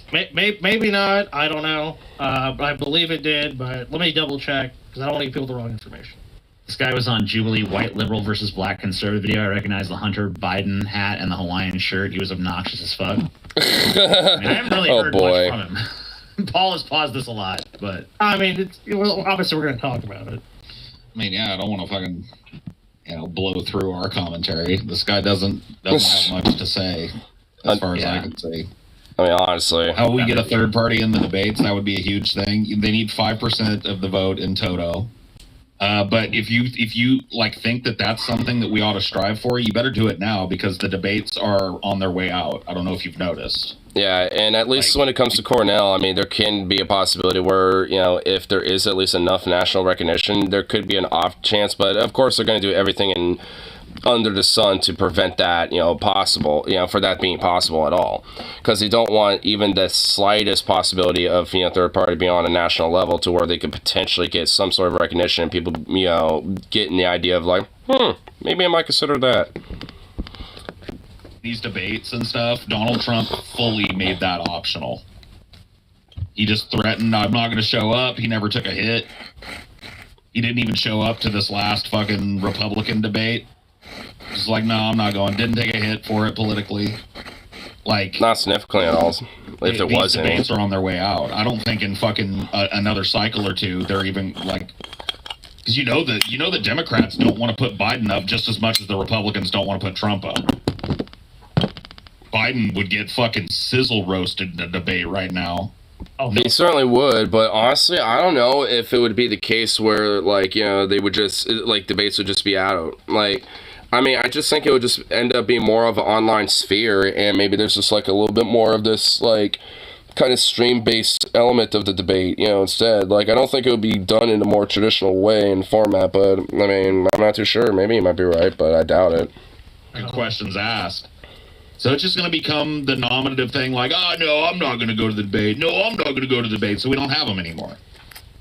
You think these parties want to put their fucking nominees on the spot, answering questions in the moment? At least if there's someone like Joe, no. But honestly, I feel at least to some extent, I mean, they do kind of want that, because then they can at least, have this veneer of, competition and, this veneer of, oh, yeah, here, we're trying to challenge each other to see who is best for the people and blah, blah, blah. That's why I feel the debates are going to totally be on their way out. I just feel the format's going to change. I mean, because there'll definitely be people that be oh, yeah, now fuck that. But, I mean, I don't really know how significant that's really going to be. I think, you know, a lot of, you know, especially up-and-coming candidates and shit, and younger ones, you know, like, look at Viva, for example. You know, let's try to use those debates as an opportunity to try to get their 15 minutes of fame. So, I don't really think they're going to be on their way out. I think the whole format about them is going to change, though. For all that debate prep and shit? Fuck no, they don't. Respect for Marriage Act passed in December 2022. Yeah, Biden signs a bill to protect same-sex and interracial marriages. I didn't know that. So that actually did pass. So I'm a dumbass again. First it was the fucking 6 + 4 = 9, and then it's me fucking getting that shit wrong. I'm just gonna shut up. Well, I think it's with like, I think it's with the Supreme Court. I think it was like Fucking Clarence TJ. Thomas or one of those ilk were like, or like maybe the Samuel. Teacher's having a dumb moment. We need to look after that, like, look into that. They're like, okay, shit. Like, I guess we're gonna pass some laws, guys.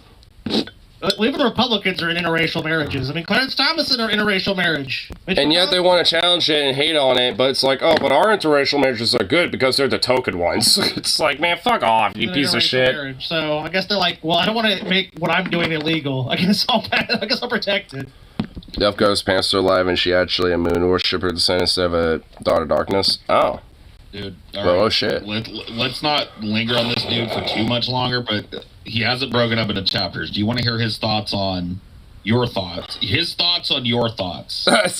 So we can give our thoughts to his thoughts on TJ's thoughts. Your thoughts. And then I can have my thoughts on their thoughts, on his thoughts on TJ's thoughts. Mega thoughts. The third part. That's not confusing at all. And it's up to TJ. He responded Right. to TJ. Right. The third Obviously, party. anyone that's a supporter of his is going to say. Darkness worshippers kidnapped her. Oh. Well, if anything, if her faithful to challenge yet, that certainly probably would have. You didn't get the full context of the 52-minute video. So. I ain't watching a fucking hour long of this dude. Me either. The third party, virtue signal, health and power, social issues, the lesser evil. So you have one of those that sticks out that you want to hear? What was the boomers one? Boomers are dying. Oh, okay. I get it. Okay. God, I don't fucking know. Just play whichever one you fucking are most interested in, because I don't give a shit. All right, let's see where he disagrees with you on social issues. Yeah, I honestly, that was my gut. I was hoping it was going to do social Like issues. the big crux of the argument, honestly. Yeah, because that's the main place where you can even draw a distinction. Yeah. It didn't work that well, but here we are. All right, let's keep going. And the issues that they seem like there might be some difference, like policing and guns. Difference between them is kind of marginal at best. Their rhetoric may be different, but when it comes down to the brass tacks of policy, they kind of behave in virtually the same manner. Like, the true difference between the parties, and therefore the areas that they both would like us to be most focused on as voters, are, you know, like social issues. Like Republicans... Yeah. True, and those are important, by the way. Very important. This vision of America, like... Okay. They want Don't this disagree. traditionalist structure that harkens back to the 1950s ideal with the nuclear family, predominantly Christian, predominantly white, predominantly English-speaking.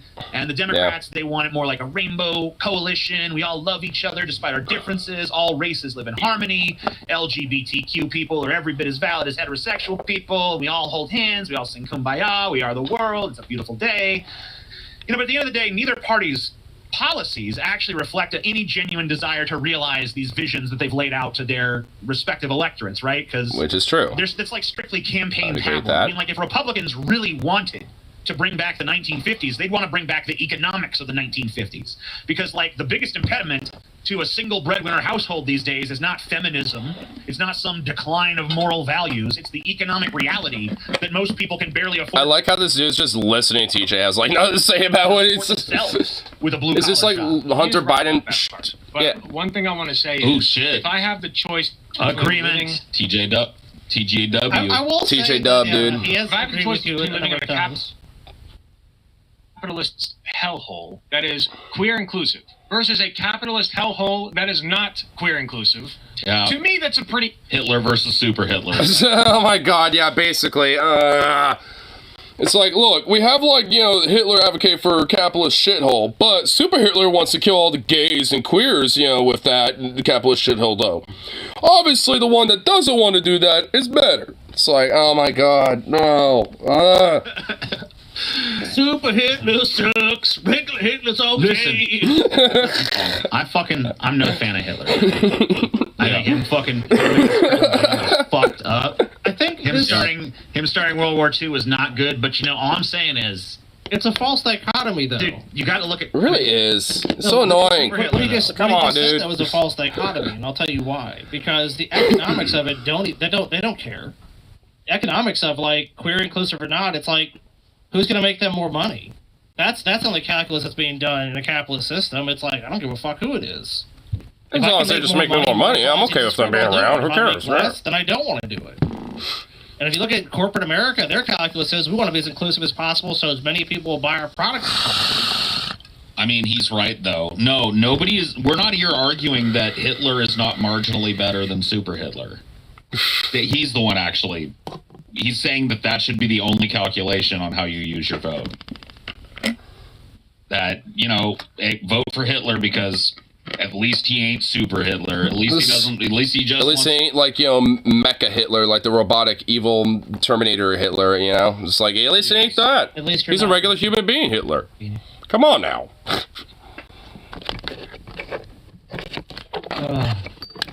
Look, I know no one really choice. I know no one really likes Psycho Dog Killer that murders your dog.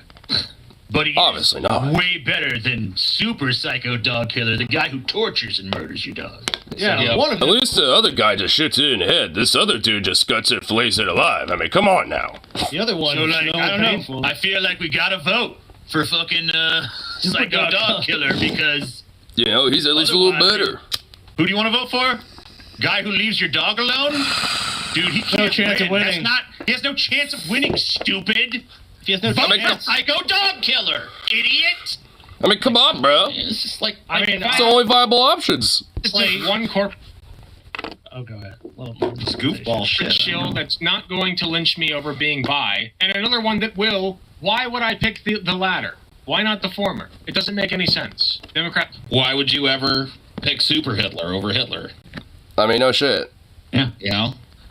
We're saying both of those are not great choices. It's a good point. I gotta tell you, I'm fired up to get out there to the fucking. Oh yeah, so fired up. Like I just love, like it really is just like a position of capitulation, where it's just like he's just accepted the conditioning that we can't just have anything better than what we got, and we just have to accept it.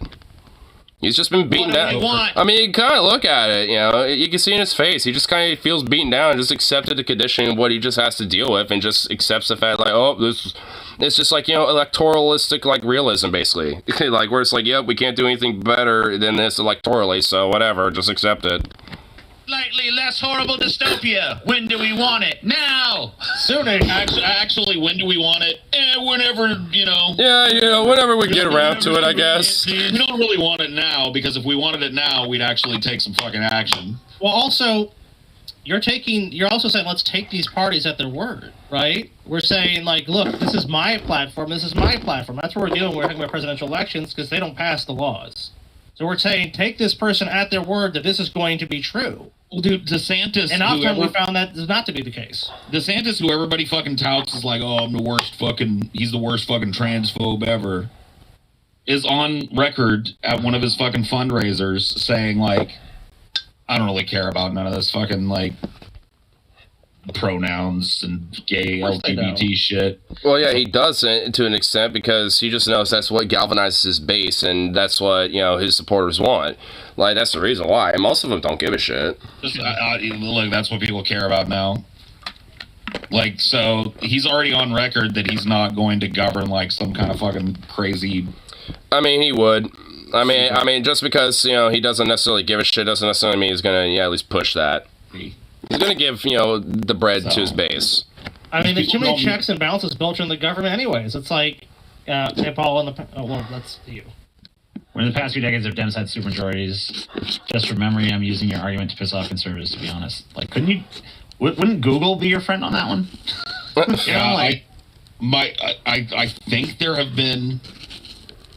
I know Obama had one. In my lifetime, instances of a Democratic supermajority. Well, that's how we got Obamacare, because we had... Right. Yeah, because Obama had his supermajority. Like 59 in the Senate. I don't remember how many in the House, but it was very close to supermajorities. And that's what we got. We got Obamacare. And then, of course, we had a red wave because then it was socialized medicine was going to destroy the country. Oh, God, I remember that shit. And people that supposedly hated it. Because honestly, I remember during during 2012 and even during the midterms around time, I started kind of getting a little bit politically aware. Not enough to really understand a lot, but at least just kind of enough to where, like, occasionally I've kowtowed, with my parents if they did something, or, would actually, like, tune into their conversations. And, like, I mean, oh my God, the whole socialized medicine, like, it straight up was, like, a common, endless fucking reoccurrence and shit. Like, oh my God, I remember that being endless. Take advantage of now. Third parties can't win because nobody votes for them, so they can't win because nobody votes for them. It's called a so self-fulfilling prophecy, right? Not only that, but it's just insane circular thinking. Yeah, it's just capitulation thinking. You're rebroadcasting me. Third party can't win. Why is that? Because nobody will vote for them. Oh, that means they can't win. Yeah, third parties can't win. Well, why? When's the last time? Well, yeah, because no one ever votes for them. Well, yeah, because no one advocates. No, nothing. Because people have been conditioned to think it doesn't work. Or a bull moose. Right. I mean, like, there's been fucking, like, the Republican Party didn't even exist until Lincoln. The fucking, Well, I guess technically before him. Like, Lincoln was the first Republican president. That was a hearing. Like, that was a third party at the time. Get out of here. There we go. So, I mean, I don't know. It seems like, obviously, it's possible that third parties can't win. I mean, or at least be potentially viable. I mean, fuck, even Eugene Debs, like, he literally ran from fucking prison at one point, and he got, like, 11% of the national vote at the time. Or, like, 13% or something like that. Like, even, like, which shows that third parties in times past have been, potentially viable and have actually had, abilities to make waves in prominence. When enough people vote for them for one to win.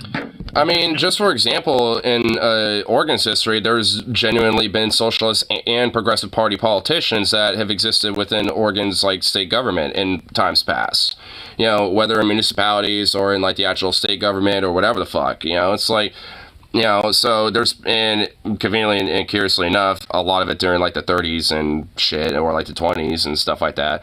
But, like, a lot of the, but, like, during that time, I mean, there, like, at least especially on state and local levels, a lot of those parties, were genuinely very viable and were able to at least, have some sort of a prominence on the national stage, which is an example of how actually, how, like, third parties can generally have viability. And, I mean, maybe not necessarily on the national level and shit, entirely, but at least enough to make an influence and kind of, shape at least somewhat of the national politics of things. But, but especially so on a state level. Mechanism in place that's going to stop them from taking power if you vote for them. Like, if everybody just said, fuck Biden, let's vote for Cornel West. I'm not saying that's going to happen, but if they did, they're just like, you know what? Fuck this Biden shit. He's too fucking old. He's too fucking curmudgeonly. We need something fresh. Let's fucking vote for Cornel West instead. If Cornel West won... Dude, that actually would be a good slogan. We need something fresh, vote Cornel West. It kind of rhymes. Dude, that actually wouldn't be a bad slogan, dude. He would become fucking president. There's nothing that's going to stop that from fucking happening. I mean, maybe someone could assassinate him or something like that. But nothing, hopefully not. There's no mechanism built into the fucking system be like, nope, he can't do it. He can't assume the fucking presidency. It's impossible. We just won't allow a third party It's to hard to win. even get on the ballot in every state if you're not a Democrat or Republican. Of course. Yeah, I mean, on Green Party, for example, they're, like, I think they're on the ballot in, like, what, like, a little less than half the states in the country? Do everything in their power to stop it from fucking happening. But if more people voted for that, that would be what wins. There's nothing actually stopping it from happening other than people not doing it. Mainly because they've been conditioned to think otherwise and think it's just impossible and unattainable, and just, like, if anything helps out, the enemy, like the Republicans in this case and shit. It's just like, like I said, it's electoral realism, basically. It's like kind of like an offshoot of capitalist realism, where it's like, this is what we have. We've been, conditioned to think we can't do anything better than this, so just accept it. And just have to work within those means and just deal with it. It just seems weak. It is. To me, to, like, constantly let Republicans point the gun at your head and go, like, better vote for the guy that, won't let me pull the trigger right now. That just seems like a horrible way to live. It is. In fact, it doesn't even just seem that way to me. I lived that life from. And I can kind of see it in this dude. I mean, look. I mean, you can kind of tell he seems a little beaten down, having to like advocate this type of shit. I mean, it just kind of seems like it. 20s through probably to my early 30s. Dude, even within the system, I was a vote balloon. I was a dude that swallowed the poison pill. I'll go back from real quick, but I'll just let's keep playing. Up and down, pulled the lever for whoever had the D next to their name, and it got me nowhere. It got me less than nowhere. So, fuck it. I'm not doing it anymore. Sorry. And if more people felt like me and more people were willing to step outside that fucking two-party binary, then we would have a viable third-party candidate in a couple of sides. And another thing that like a lot of people just falsely believe, and I used to believe it too, is that the only reason that America doesn't have viable third parties is because we don't have like first past the post. When we do have first past the post, we don't have ranked choice. But there's actually quite a few countries that do have first past the post voting and still have viable fucking third parties. What they would call like coalition governments. If parties come together and they form a coalition as a majority, and that's the government, and basically they decide this is basically who's going to be running the government, the prime minister, the president, whatever. As a patron of the VIP Pass, I feel bad for plebs with no tickets. Yeah. As of right now, actually, we might have sold more in the meantime. Okay, gotcha. Let's see how many we have left, because I know we sold over half the tickets at this point. Cool. Alright, not the mint. I'm going back years. The space. I'm gonna take you back to the past. I guess we're done with that guy, or are we gonna come back to him? I can't. I don't want to look at his stupid face anymore, dude. You want to know something that is real while Scotty's looking up that information? Yeah. The fact that, like, the way that people argue for Democrats has gotten so much more negative. It used to be like when I was a kid, it was like, oh, they're the only ones that give a shit about healthcare. Yeah, like they're the party of the working class, whatever the fuck. Yeah, no, they're the only ones that'll back unions no matter what. Or, oh, they're the only ones that are anti-war. That was a long chunk of my fucking young adulthood, was like, well, I vote for Democrats because they're anti-war. Now all of that has faded into the fucking ether over the course of the last 3 or 4 fucking cycles. And now it's just like, yeah, they're horrible and they suck. That is new. They're horrible and they suck, but at least they ain't the Republicans. They don't own a single issue anymore because nobody believes them anymore. Too true. We only have 81 tickets left. So that's more than half of the tickets sold then. Yeah, that's over half. I mean, last time I looked just before the show, we had 83. So they're going fast, guys. If you want to get ticket, because the venue capacity is 185. 184. 184. Sorry. I mean, it's bigger than that, but that's the seating configuration. Right. Well, under the configuration we fucking chose shit. So you got 184. There was 184 tickets available. So we sold like 103 or whatever the fuck. I don't know. I've already proved I can't do mathematics. So, but we sold out like we sold. I guess they wrapped up, listening to that dork.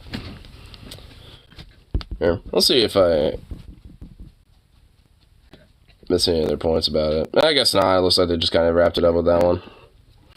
Did they even delve into any news at all? Klingon! I have here a Klingon backlist! Oh, okay, what? Well, that's what I get for just like tuning in or live right and skipping all that shit. What? Okay. Man, I think they're skipping the news on the Onion Nuggets on this one.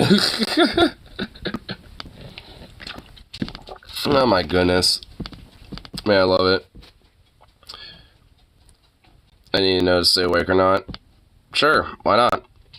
Combined show later. A combined show? What, like you broadcast and not you stream and I stream at the same time? Wait, is that what you do? I know. So you're still doing that? You know what? If that's the game we're playing here. Oh, well, I guess you were.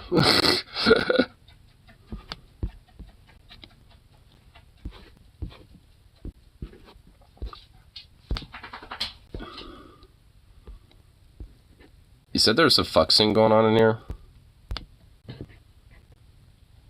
Where is it?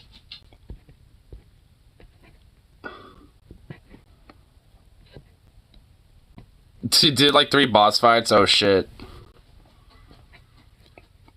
Where's the lesbian action? Because I know you said there was some lesbian action. From what you said, apparently. I like how I'm immediately trying to skip to that, basically. Towards the end. Was it like the last like 10, 20 minutes? Like, I mean, you gotta give me a timestamp here, but. Oh, wait. I might have found it.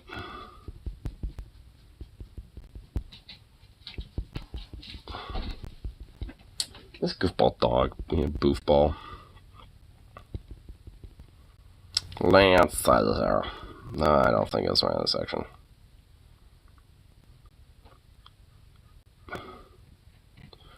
Two moon chicks make out.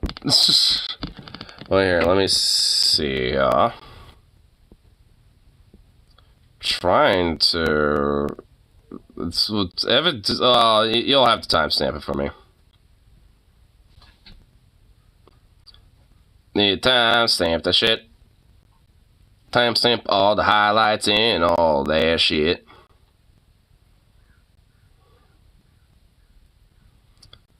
Here, yeah, because I ain't finding it. I ain't finding it. Yeah, just wash a bish. Oh, wait, was there a wolf involved?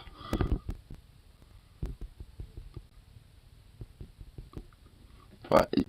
I can't even barely see what the fuck is going on with this one here. Look for a giant death god thing. A giant death god thing.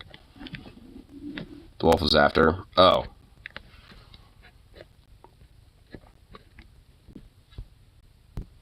Let's see, oh my fucking god, hold on, I gotta do this real quick, it's being stupid. Come on, YouTube, don't be dumb. I think it's still in the processing mode, so it's being weird. Let's see here. Really? It worked for like 2 seconds and then decided to do the same thing again. Jesus fucking Christ. Come on.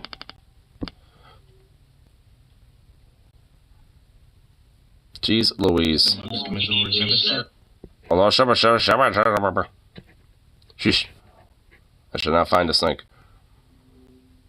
Let's see, is it around here?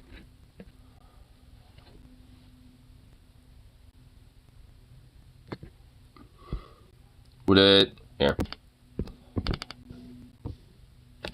Jeez Louise, would it be this somewhere around here? You have me in the background.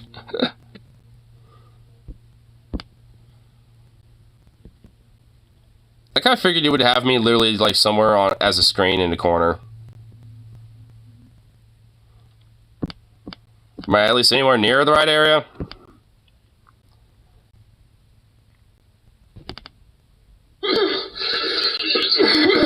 Oh my god, the audio, holy shit.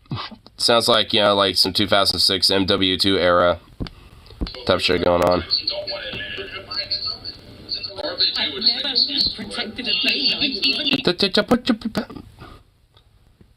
Where is it?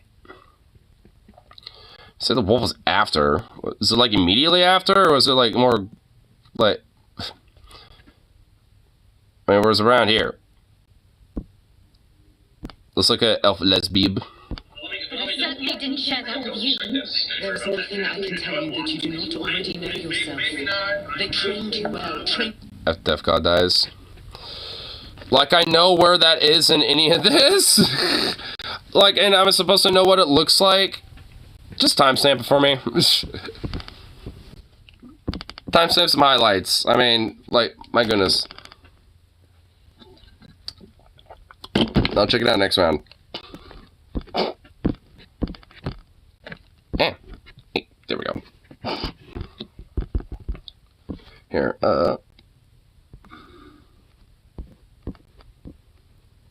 here. Let's see what little things are happening here. I'm gonna delete the audio. The audio was horrible. I mean, yeah, low key though, that audio was like some Modern Warfare 2 style quality. You remember how like Modern Warfare 2 was with the audio quality? Like some levels of oof that are just inconceivable.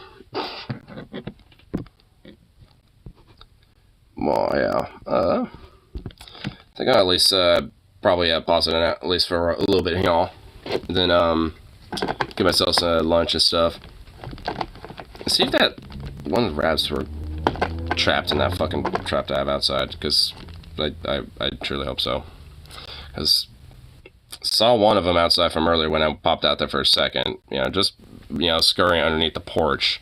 So I'm gonna hope that it went up there inside to sniff up and eat up on some peanuts and shit and get trapped in there. And I hope it's the big bastard that I've been seeing lately. Well, fucker came back again and is making his rounds, and it's like, you piece of shit. Starting to get the size, of like a New York rat, and it's like, oh fuck. I swear, if it's like a male rat too, I'm gonna be like even more impressed, because it's like, holy shit, are these smaller ones the females? And if that's the case, how are they not dead? It's like, damn, dude. It's like, holy fuck. The thing is, he's always been pretty big, if it is a dude, because, I mean, he has like this little scar, so he's been around for a while.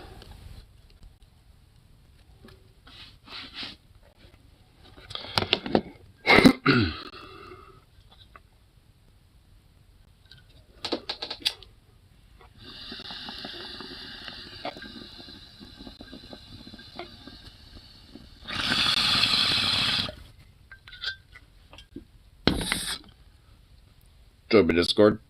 That might. I'll join it for a bit.